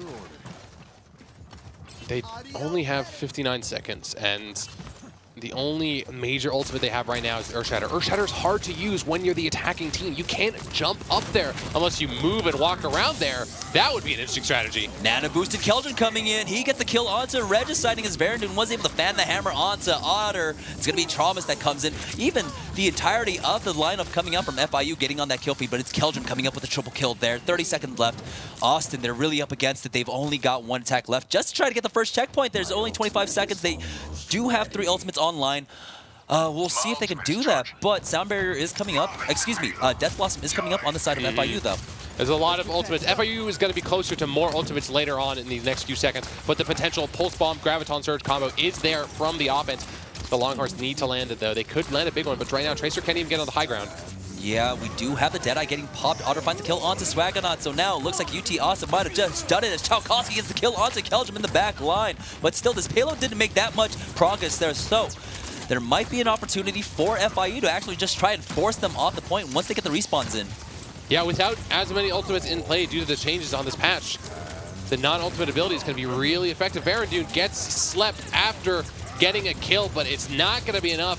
FIU is falling, and there goes the Graviton. Yeah, the Graviton coming in. Clearblood gets a kill onto Tal Norwich. Alkowski trying to keep this alive for now, but no, he's forced off the point, and that's going to be FIU tying up the series 1-1 after map number 4. It looks so good for the members of the University of Texas Austin as well, because they were able to get so many frags without using their ultimates, but then simply zoning them off. FIU were successful in defending, getting them off just a few seconds because it's overtime. That timer rapidly diminishes as time goes on. Very well done by them, and like you said, we're going to a Game 5 with a scoreline of 1-1. But first, let's take a look at the play of the game. This is earlier on. We had a Graviton into Blizzard combination, and then a Death Blossom to follow it up. That is just vintage Overwatch wombo combo. Yeah, I believe this was the situation. Second to last fight. The second to last fight where that Transcendence was popped super early because Clearblood was on the back line against Regiciting. And so that minor difference made a huge difference, actually. Like that minor play made a huge difference in the next team fight. They didn't have the Transcendence to work with, and so that allowed them to finish off the map. But I mean, it didn't matter because FIU had an impeccable defense there on top of Big Girls. Yeah, it's funny because it's so hard to describe how much of a change the ultimate change affects the dynamics of competitive Overwatch. Like, in terms of having less ultimates to work with, that makes every ultimate more valuable. That makes countering an ultimate so much more valuable. We saw a Dragon Blade Nano Boost combo completely nullified by basic abilities from FIU's defense, and that's so effective. Their defense on Big Earls, they were tight-knit, they were hard to kill, even after, losing one or two members, they were able to come back in fights and zone the enemy off the point. Really effective stuff. And going into this next map, we're going to be going to a pure King of the Hill control style map. Nepal is all about the fights. Yeah, and that also means no draws whatsoever. No draws. No more draws. So it's all down to this. Best of 5 series. 1-1 is our scoreline right now with 2 draws coming out from map 1 and map number 2. And this is it, right? This is do or die time. This is where you make money. Winning this right here secures $7,000 in scholarship prizing here in the Tespa Collegiate Series. At least, with the potential of dozens of thousands more. Yeah, I mean, first place walking away from this entire tournament is going to be $6,000 per player in scholarship prizing. So there's still a lot on the line. But I mean, at this point, it's got to be pride. It's been a super close series between the two. Finally, I mean, it's so interesting, right? Because on Eichenwald, Austin looked like they were wildly dominant. But then Florida come back here on Route 66 with a great hold. And it's so hard to call this. We also haven't seen a control map so far. We have not. We didn't see it in the previous series, if I'm not mistaken, during the regular season either. It was all payloads. It was Kings Row, Dorado, and Eichenwald. No, excuse me, Kings Row, Numbani. Yeah. Yeah. So this, and Watchpoint was the last one, actually. This is the first time we've seen these two teams play a control map against each other and with thousands of dollars on the line. That's a lot of money. $1,000 per player. And then $1,000 for sub or coach support as well. And there's a lot of players on these teams. I mean, substitutes play an important role for sure. So everyone back at home watching, FIU or Texas Austin. I mean, be sure, get on social media right now. Tweet at us, at Team Tespa. Let us know who you're rooting for right now because you need to gift them your energy right now. This is an incredible matchup. We were really looking forward to this matchup all week long. Once we had heard the results and seen the brackets coming out, we knew this one was going to definitely be like a barn burner. It is living up to expectations. 2 draws in a row, Kings Row and Anubis. Great performance out of both teams on their map picks, right? And now here we are. It's all down to this Nepal. This is for their tournament life. And this is the beginning sort of a rivalry for sure in collegiate esports and specifically collegiate Overwatch because these two teams have played each other a lot, but never like this, never on Nepal, never on a control map. Yeah. And as this is probably this, dude, I'm excited for the rest of the semifinals. If they're all going to be this hype, we're going to be in for incredible tonight and then day tomorrow. And by the way, remember, so with Florida, taking the Route 66 victory. That's the second map that the Longhorns have actually dropped this entire tournament long.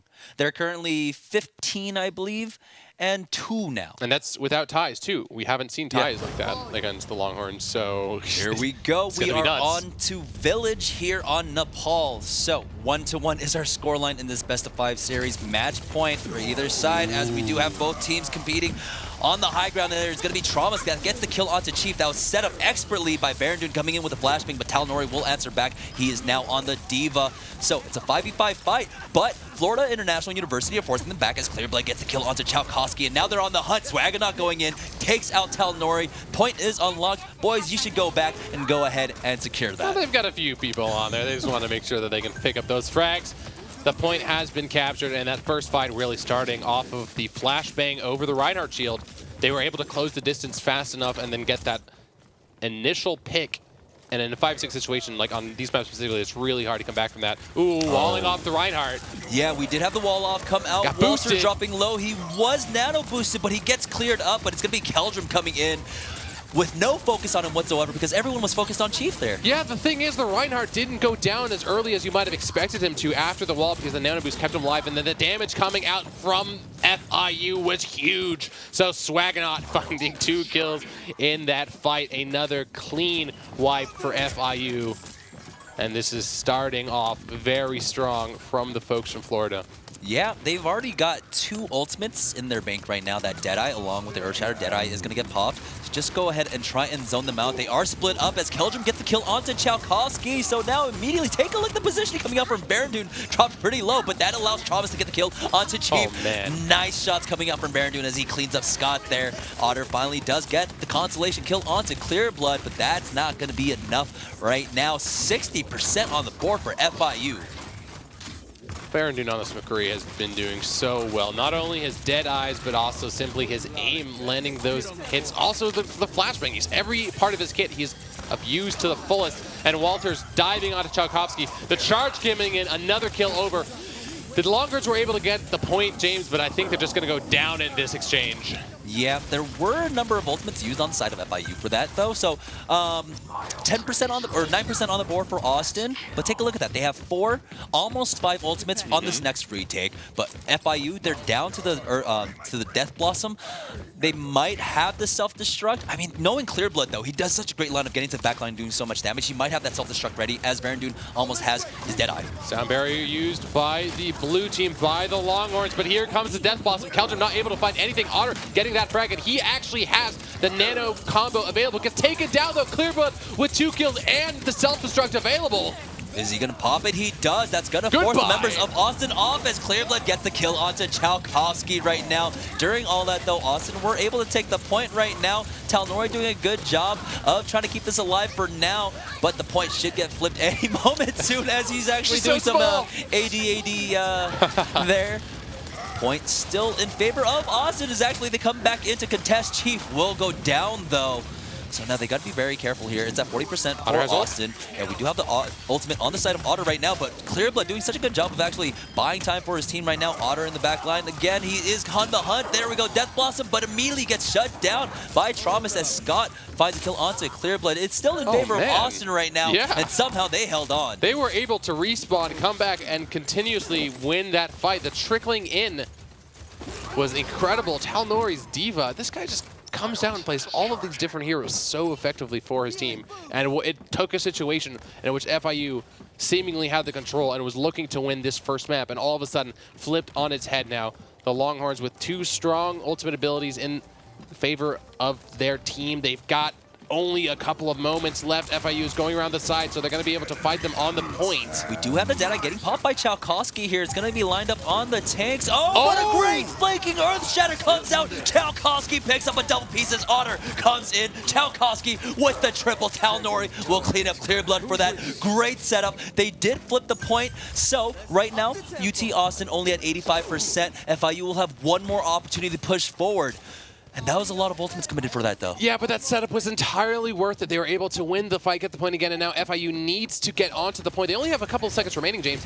They need to touch it. They have a lot of ultimates to work with, so they have the advantage in this fight, but if they don't even get on the point, okay, there we go. They get the overtime. Yeah, we do have the Deadeye getting popped, but there we go. Chalkowski immediately shuts that down. Sound barrier coming out on the side of FIU right now. Chalkowski still tries to challenge him. Keldrum comes in, gets the kill onto Talnori as Otter had that nano boost. He did use that Death Blossom, wasn't able to pick up anything off of that, but now he's facing off against two tanks. Self-destruct coming out. Does Otter have the Wraith Form? He does, but Clearblood picks up a double with the self-destruct. He's back in his mech, and Otter's still alive on this point right now. It's 2v1, 3v1 as Clearblood tries to keep it alive, but no, he's going to go down. And now the point's going to get flipped on over in favor of Austin. Overtime ticks down. UT Austin will take the first point here on Village. 2 great kills for Clearblood, but it's not going to be enough for the D.Va player and FIU as the University of Texas Austin take the first map on Nepal.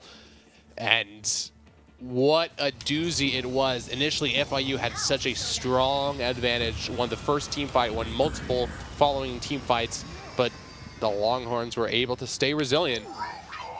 Take the first map. That was real back and forth, because FIU had that up to about like 80, 95% before the first retake happened. No, 80% before the first retake happened, and then, yeah. But now here we are on the Sanctum portion. Are we going to be seeing any Roadhogs? Chalkowski is actually on it right now. Otter, though. Hanzo. Yeah, So, Otter on the Hanzo. Sticking with it. And that scatter can be devastating on the corners here. We do have the triple tank composition coming up from Austin right here. There's a lot of shields and the defense matrix to keep Otter safe back here as he tries to get the health, as he tries to, do some damage. Ooh, actually lands a shot onto Keldrum here as he is forced to back away right now. And it looks like FIU, they are not winning the shield battles here, as we do have the triple tank in the first kill going on over to Otter there as he takes out Swaggernaut. Yeah, with heroes like Roadhog and Hanzo, you're going to be breaking that shield really, really quickly. Cheeky hook there from Tchaikovsky is going to miss, but the thing is, the Longhorns were able to get on the point anyway. Shield being broken once again. Tchaikovsky able to heal. Let's see if he lands this hook here to try and get that environmental kill. He's looking for it. He's looking for the hook, lands it onto Verandun, but he's just going to go ahead and finish him off. We do have the nano boost coming out, but he's immediately put to sleep on the side of FIU. Tchaikovsky gets the kill. There we go, Verandun going down. He did go down earlier as the scatter shot, not much yet, but the follow-up coming up from Chief as he gets the kill on Swaggernaut. That's both supports down on the side of FIU. It's going to be a great hold coming up from Austin as they force back the red side team. Goodbye. So brutal. Imagine being ejected out of the mech. You're telling yourself, yes, I'm going to get out of this. And then all of a sudden, into the abyss. I don't know if it was you, but it kind of sounded like a chimpanzee there. Like it just sounded rough, man. I thought this was a T-rated game. Jeez. Now, some of these like death streams, especially when you're falling, like have you ever heard the Ana one? That one is super extended. It's really long. As we do have the next engagement coming out, we do have Clearblood in the back line with this D.Va, but immediately gets forced down by Talnori. We do have the Deadeye getting popped by Verandun, but it gets eaten up. Great defense matrix coming out from that D.Va, and cleanup coming out from the side of UT Austin. UT Austin with a really strong defense after getting that point initially. Their composition has worked wonders so far, and they have all the ultimates in the world right now. It's going to be very tough for FIU to make something happen. We see some swaps. They're running a much higher mobility comp now with Tracer and Genji. But against so many tanks, it's going to be hard to find any kills. All right, so Tchaikovsky starts off this fight. We did have the sound barrier pop. That's going to keep him alive for now through that self-destruct coming out. That will allow FIU to actually flip on over the point while Austin has 87 on the board. Clearblood does get the kill onto Scott right now. Trauma's keeping his team alive. We do have the backliner Tchaikovsky here with that Roadhog trying to hunt down the support, but we do have Trauma's doing a great job until he finally gets cleaned up by Tchaikovsky. They're staying alive. Tchaikovsky picks up a double kill before he finally gets cleaned up by Verandun right now. It looks like things are going in favor of UT Austin as Chief comes in for a double kill there. Make that a triple with the hammer. Takes out Walters. They're going to flip the point back on over. It's at 90% FIU. Need to get onto the point now. Scott's positioning and survivability in that fight was nuts. That dive, the Ana, dive, the Hanzo comp, they were able to win the point initially, but the Longhorns came back very quickly. And now, all of a sudden, it's 99%. That being said, though, FIU is on the point. They got 2 frags so far towards their team's day, but here comes the Earth Shatter. Yeah, Otter gets the kill onto Verandun. No follow-up quite yet with the Earth Shatter. Chief finally picking up Swaggernaut there, but he's got to be careful. We do have the self-destruct coming out on the side of FIU. Is he going to pick up anything? No, but it is Otter that gets kill onto Traumas for UT Austin, and now Looks like Florida are going to be crumbling here as Keldrum gets in the back line. He does have that Dragon Blade, picks up a double kill, and that's going to save it for FIU for now. Holy crap, James. For both teams to come back from behind, take the point after 99% down. If FIU actually caps and wins this map, that would be incredible. Otter has his ultimate available. There's a self-destruct from Telnor. We've seen so many devastating D.Va ults. Who will find the first frag to jump in? They're trying to get that on the back line. Yeah, quad, back line, dive, comp coming out, but it's going to be Chalkowski and Chief, the tank line, getting double kill. We do have the Dragon Strike coming out, and Otter does pick up the kill onto Swaganon with it as Chief cleans up Travis, and it looks like UT Austin might have just done it. Chief getting a double kill. It's going to be down to Keldrum trying to keep this alive. Overtime taking down Chief, cleans up Keldrum for a triple, and that's going to be UT Austin now on match point. Scout has got to be the unsung hero, because how many times have we seen the composition of FIU try to dive him and try to kill him, and every time, you know, that wily old grandma just goes around the corner, is able to sleep dart, get out, grenades herself if she needs it, stays alive, and that's another map win for the University of Texas Austin. Like you said, match point here. This is in the money or go home. A lot on the line. And, you know, after competing for 6 weeks now, right? We had 5 weeks during the regional group stages, and now we're down to the regional playoffs. That's a lot of time invested into this. Yeah, I know these teams, they're consistently on their off time looking for scrims, trying to improve themselves. They put so much work into this, and now it's coming down to this. UT Austin 1 point away from making it into the money. They are on to the point right now. FIU, this is do or die time for them. Double shotgun composition from FIU. They can break shields quickly. They can find frags quickly if they land those hooks. The D-Mech D.Va, but it's going to be Verandun on this Roadhog finding the first frag. Yeah, so Verandun, we have seen him on this Roadhog before, and it has been used to great effect, and that's going to allow FIU to take control of this point before it even unlocks. Walters getting the kill onto Chalkowski there. So yeah, FIU will take control of the point, and this is going to be very difficult. They have to run it back 3 points in a row against Austin. They cannot drop a single map against Austin here. It looks like they're going to be going around the right side. That shield again is going to break very, very quickly. Oh, the D.Va gets knocked back, but she only hits the D.Va, so she's actually able to fly away. Now it's a scattered fight here as both teams are trying to get onto the point, trying to find the first frag. The charge is going to land, but he gets slapped out of it.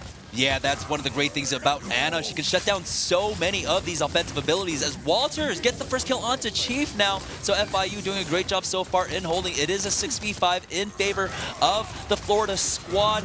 Hook missed, but there we go. Ooh. We did have that flashbang landing. Unfortunately, no damage there to follow up. Chalkowski drops down real low. He's got to be careful. Currently 41% on board for FIU as they do push forward with that sound barrier. We do have the sound barrier in kind coming out from Austin right now. We have the Beyblade coming out. Chalkowski gets immediately answered with that Earth Shatter. Walter shutting him down, but in the back line, take a look at Austin there filling up the kill feed. Otter picking up a double kill. Keldrum trying to keep this alive with that Death Blossom, but no, he only picks up one.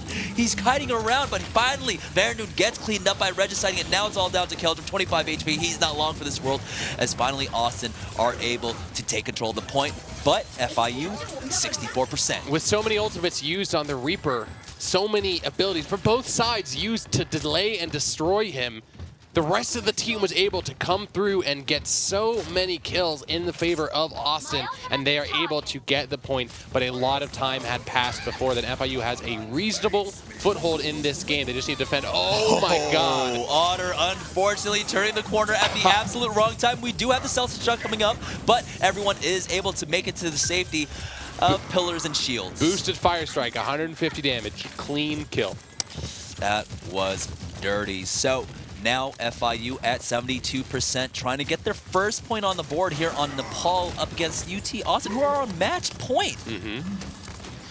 So they're going to go through mid here. Verandun taking a little bit of poke, but they can heal that up, and then up around the statue side. D.Va going around the backside. The shield is still up. Scott has his ultimate available. He needs to use it perhaps on this Reinhardt. Chalkowski finding the first frag, makes it a 5v6 fight in favor of Texas. Yeah, we do have the nano boost on the side of Austin too, but Chalkowski was forced into the Wraith form here. Now he's trying to hunt down the support here, but still things very clearly in the favor of FIU right now. It is in overtime. They are trying to force them back. There we go. UT Austin will be able to put the point back. Yeah, FIU had the lead in terms of percentage there, but that fight really went in favor of Texas. They were able to find the first frag and had a lot more effective use of their abilities. Now take a look at Tchaikovsky.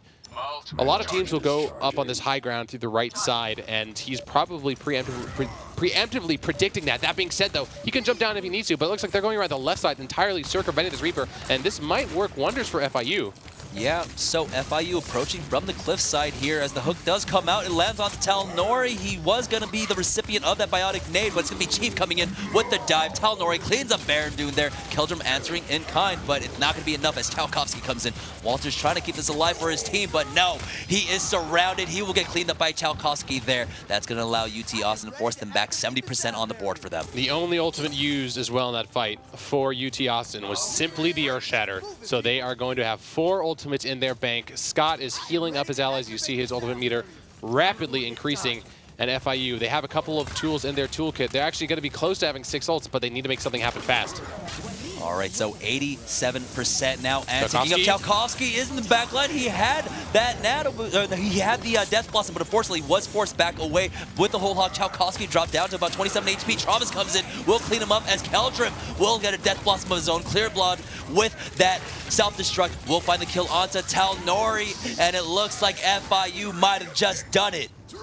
They did indeed, James. There's a Tracer on the side. Honor can maybe get onto the point, but no, it's not going to be enough. 99-99, and FIU take their first map of Nepal, putting the map score at 2-1, still in favor of the Texas Longhorns. Yeah, they're keeping their tournament hopes alive right here. They need to win 2 more points in a row. UT Austin, you were so close. You were 1% away from making it into the money. We are back here on the Sanctum. We did see UT Austin actually taking Sanctum. Hanzo we'll again? see if they can actually recreate that success to close out the series. Right now, FIU. Ooh, this interesting. is going to be very difficult for them. Different comp, maybe?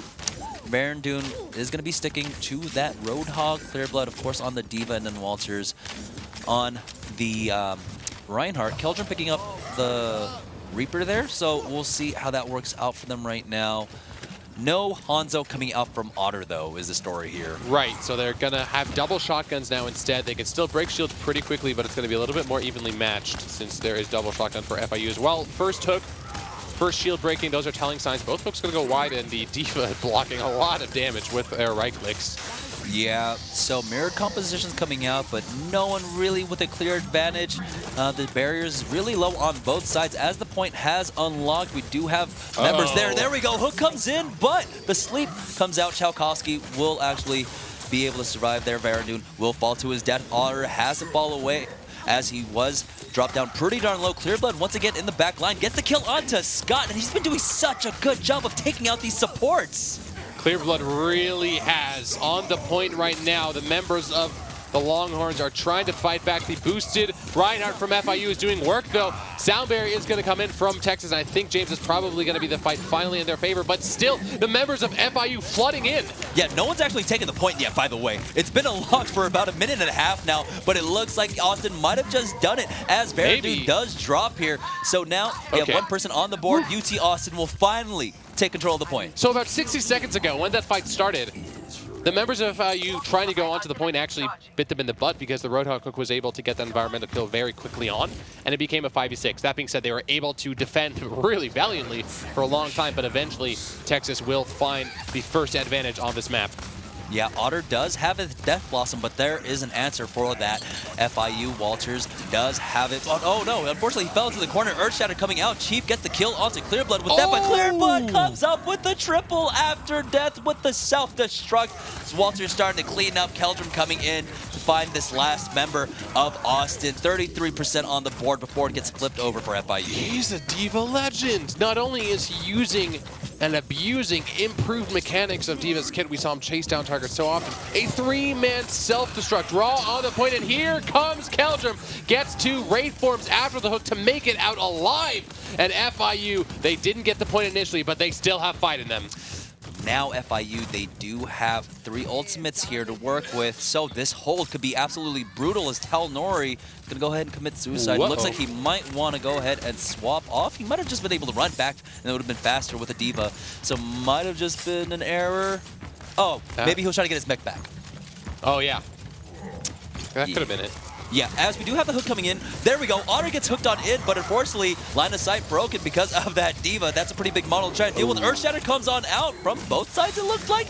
Yeah, they're going to actually land onto both Reinhardts only. Scott gets the kill onto Walters as Chief goes down to Varandun. We do have most of the whole hog getting eaten by the defense matrix. He gets hooked in. Varandun dropping down to about 200 HP, but there we go. He survives, gets another hook, and now we have the whole hog coming out from Chalkowski there. He gets hooked, but Varandun will not be live long here. As FIU still have control of the point right now. They're at 64%. Keldrum cleaning up the kill onto Chalkowski there. And now they have to be careful. Oh, we might have an environmental kill. No, he actually survives there as Keldrum gets knocked up. And now Scott getting hunted down. Man, these supports are having a rough life right now in the back line. Sound barrier coming out. Oh, Keldrum needs to get out of that. Gets taken down by Otter. Talnori picking up a kill with the self-destruct. Gets the call to make back down and finds another frag with the help of Chief. James, what was that fight? They were all in the corner there for like 30 seconds. It was everywhere. Every single ultimate was like cycled through. Jeez. University of Texas Austin with control of the point now, but they are pretty significantly behind, basically about half of the percentage FIU have. But there are way less ultimates right now from both teams. It's all about landing those first few frags in a team fight, potentially getting a pick here. There is a Diva left alone. Oh, hook coming in. Chalkowski gets the kill onto him. There we go. Otter picks up a double kill. And now he's onto the back line. He had that nano boost, and that allowed him to get a triple there. And so UT Austin are going to hold for now. Really good use. That was the one ability that they did have, was the nano boost. And Otter using that perfectly and an environmental kill off of the Roadhog hook as well. We've seen that all match long. It's coming down to the wire here. Great dive coming in. Varandun will be able to finish off Chalkowski there off of that charge, and Swaggernaut coming in gets the kill on to Scott. So now it's a 6v3 in favor of FIU as they're onto the point. 87% for Austin. This is going to be the last team fight. How in the world would you expect that? From downtown, the charge there, landing onto the Roadhog, and then the hook to follow up meant that FIU were able to win that fight very handily, and only 4% remaining. I don't even know if Texas can get on here. It's 98%, so. 99%. We do have the Diva jumping on over, so he's going to keep it alive for now, but Walters gets the first kill onto Otter. Varandun very close to dropping. He's at 31 HP. There we go. He finally goes down. Chief gets the kill onto Swaggernaut. Overtime ticking down. Self-destruct comes in. Clear Blood picks up Talnori. There's no one on the point. That's the entire team down. That's going to be FIU taking this to the final point. This is as real as it gets. All of that pride, that scholarship prizing, all of those weeks of effort onto one map, one moment on Nepal's village.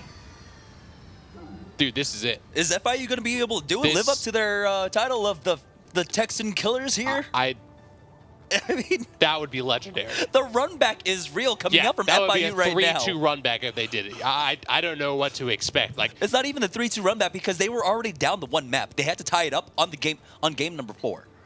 And so they've been running it back since Route 66. Yeah, they've been running it back their whole lives. Yeah. Scrappy underdog team. I mean, this is what we were expecting coming up from these two teams. Here we go. Yeah, this is the view we want. Shields up and hooks out. There's Clear Blood getting hooked, but that's a Diva. That doesn't actually go down that fast. First kill over to Varandun, and that's 2 so far for FIU. FIU, they really want to do this, but Chalkowski getting a double kill for himself, and he actually survives there. Is able to get the heal off too. He's staying alive. How are you doing it? He's got to be careful. Down to 18 HP again, but no, the hook is not going to be enough for him as Clear Blood cleans him up. Varandun coming in, getting the kill onto Otter. Now FIU forcing them back. They've got 2 members on there. Now finally we're seeing Talnori going back to that Zarya. All right, let's take a moment and relax, because after that first fight, 2 kills over to FIU, it looked like Texas was actually coming back with 2 amazing kills from Chalkowski's Roadhog. But FIU were able to clutch it out. They got the point, they had the ultimate advantage, and there goes the Reinhardt. Yeah, he gets a great charge onto Otter. Now he's immediately jumping onto the rest of the team. Scott shouldn't be long for this world as Clear Blood cleans him up. And that's going to be an easy cleanup off that nano boost. Clean and simple. Simple and clean for FIU's now defense. Shout out to Kingdom Hearts fans there. All right, so FIU, they've got 2 ultimates ready. Almost there. Across the board, they're closer to their ultimates now. Oh, yeah. Like, the snowballing effect of control maps, it still works to a degree. That being said, the Longhorns are going to have a couple of ultimates available soon. Graviton Surge is up now. Hook is going to land for Texas. Yeah, they have 3 ultimates. There we go. As they jump down, great Graviton Surge coming out for them. That's going to allow UT Austin to pick up 4 kills there. Travis and Walters, the only ones alive. Walters is going to go down. How long is Travis going to stay alive here? Not for long, as Regiciding cleans him up. And now UT Austin finally on the board. But FIU are 40% away. Yeah, 60%. That's a pretty significant advantage. People like to compare about one fight to 20-25%, so they have a couple of fights to go with, even if they don't win this next one. Hook landing onto D.Va, knocks her out. She can ulti, she's going to use it, but gets taken down beforehand. That's going to be so crucial. Still, it's a 5v5 fight. Yeah, Baron Dude answers right on back, taking out Chief, and now Keldron comes in, takes out Chalkowski, and Chalkowski was been the member on the side of UT Austin that's been keeping it alive for them so far. But now they've got the man advantage on FIU. They're going to force them back. It looks like we have the sound barrier coming out. They're going to go ahead and re-engage with the man down. They do have the sound. They have nano boost, but there we go. Great CC chain coming out. Baron Dude commits the whole hog for that, but that's fantastic for them as they are able to force back that attack, and that's going to be 37% for Austin, and Florida on the cusp of taking victory away from Austin here. They outplayed their opponents really well. Stopping Otter's ability to snowball off the nano boost meant that they also stopped the potential Death Blossom that he could have tried and built afterwards. FIU still have a couple of ultimates to work with. Texas only currently with 1. Graviton Surge is going to be up very soon, though, and they had a lot of value over the last time they pushed. Still, this is their last chance. They cannot lose this team fight, or that's going to be GG. Yeah, Talnori is so close to that Graviton Surge, but they're approaching from the high ground here. They got to be careful. We do have the nano boost coming out. It's going to be onto Clear Blood. Keldron comes in, gets that initial frag onto Chalkowski, and now 6v5 advantage. We do have the Graviton Surge coming out. Travis does not have his biotic nade there, so they will be able to stay alive. Otter gets the kill onto Swaggernaut, though. Sleep coming out. Walters going on down. Keldron will proc his Death Blossom, get the 1 kill onto Regiciding as Talnori finally falls to Clear Blood. Otter, though, there we go. We'll be able to clear Blood, and now UT Austin keeping it alive in overtime. Happening? Oh my goodness. That fight started off in favor of FIU. They got the kill onto the Roadhog. It looked really bad, right, Talnori? Yeah. He landed the Graviton Surge, but there was no real follow-ups. Travis didn't have his biotic nade to try and stop the healing there. It was so unfortunate. Now they are onto the point, 56% on the board for UT Austin. Otter trying to get into the back line here, gets the first frag onto Travis. Huge pickup for him as now they are on the hunt. There we go. Baron Dude goes down. That's 2 kills over for them. Otter picking up a 4-piece there. He says, don't tread on me. Keeping Texas alive. Chief will clean up Swaggernaut. 71% on the board. Austin, so close to finishing out the series. 5 in a row for the Longhorns in that last team fight. Regiciding gonna have that sound barrier available, and a lot of other ults very close to coming up for the University of Texas Austin. Oh, this is literally going to be the last fight, the last significant advantage. Either side, Chalkowski staying alive, a Tracer jumping down. The offense is going through on this high ground. The high ground is a pretty big advantage. Otter gets Earthshatter, but the sound barrier coming in huge. It kept him alive at 5 HP, and that's going to be enough. Otter coming in with the triple piece. That's the 4 kill for him, taking out Baron before he finally gets taken out by Keldron, but he did it. Otter with a huge Death Blossom is going to allow Austin to finish out this series. The $7,000 Death Blossom, potentially the $100,000 Death Blossom. Otter, excuse me, and the rest of the team able to come up. Of course, the play of the game. I wonder what it is. Yeah, I wonder what it is. Otter's play in the last 2 team fights on Reaper was amazing. But let's talk about the build-up.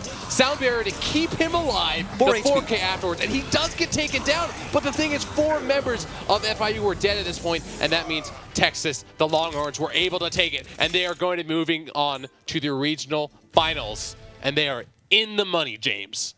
It all came down to this, like you said. 99.99. 6 weeks of playing, and they've done it. They've secured their money. They've secured the scholarship pricing. And what an opponent to do it against. FIU, one of the higher seeds moving out of the southern region.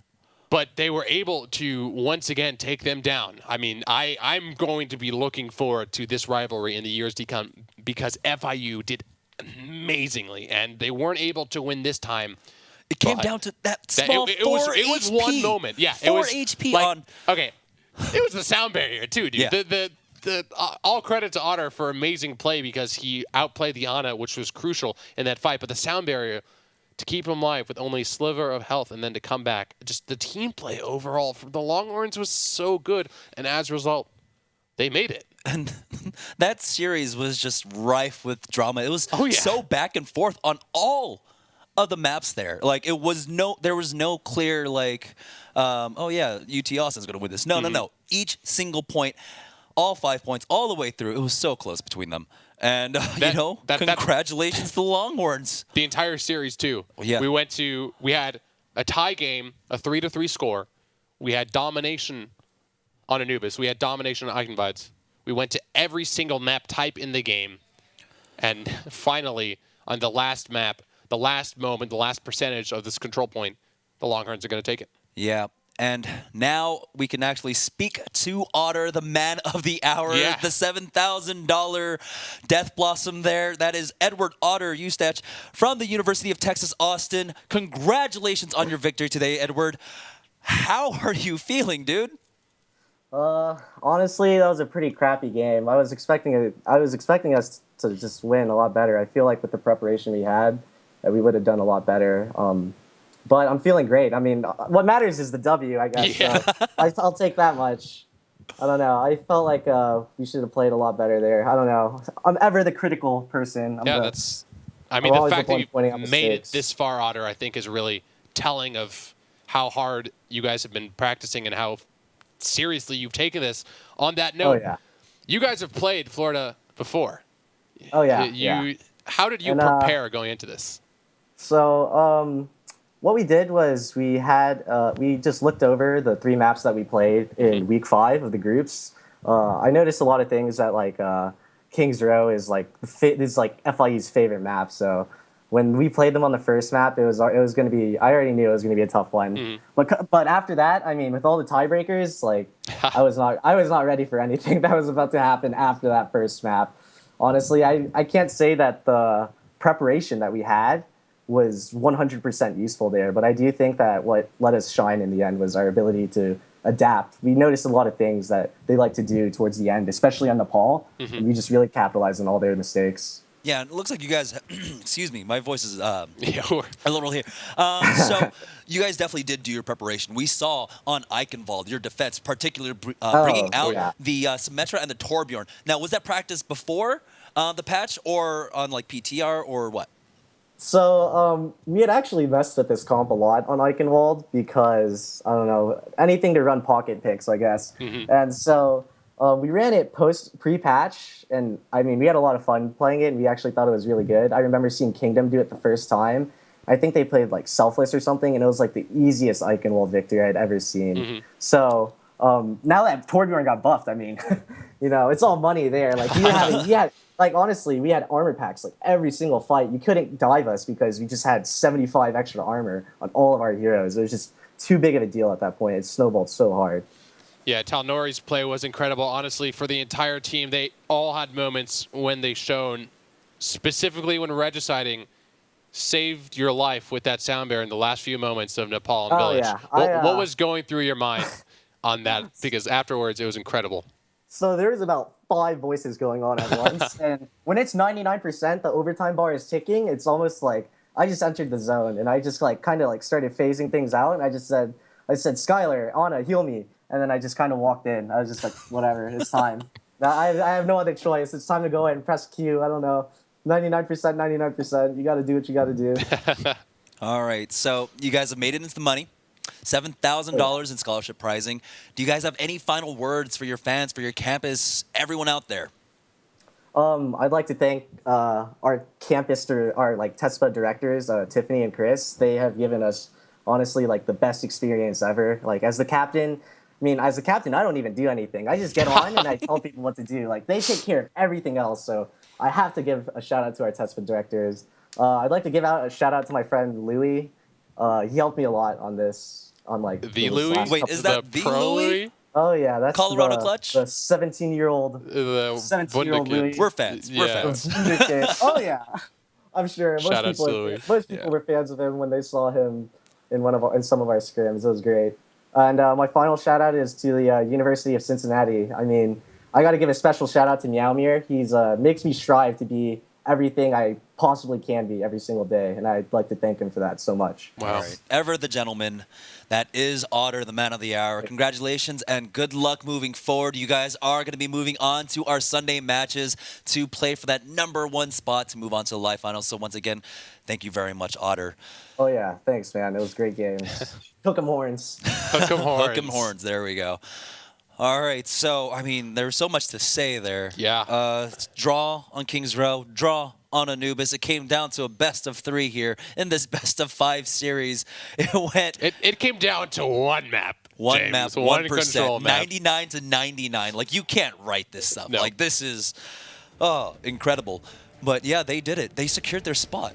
They secured $7,000 scholarship pricing, and now they're securing their spot on Sunday to play for that spot in the live finals. Yeah, for so much more in front of an audience of hundreds, thousands online as well. It's really an incredible experience for the players, especially, and all of the support involved. I mean, you heard about, the shout out Otter gave to Tiffany and Chris, all the members in the Tespa chapter. These kinds of teams aren't simply the players alone, and I can't imagine how happy they must feel and how proud they are for anyone who's gotten to this level. I mean, it's Texas Esports Association. Yeah, so, the origins of Tespa. Yeah, Longhorns definitely living up to the Texan name. But yeah, that was only our first match of the evening, by the way, ladies and gentlemen. That's the crazy part. Yeah. That was one match out of 7. So yeah, in a best of 5 series, UT Longhorns were able to defeat Florida International University with a 2-1 scoreline. But don't go anywhere, guys, because we have much more Overwatch for you guys after the break. After this, it's going to be University of Georgia facing off against East Carolina University.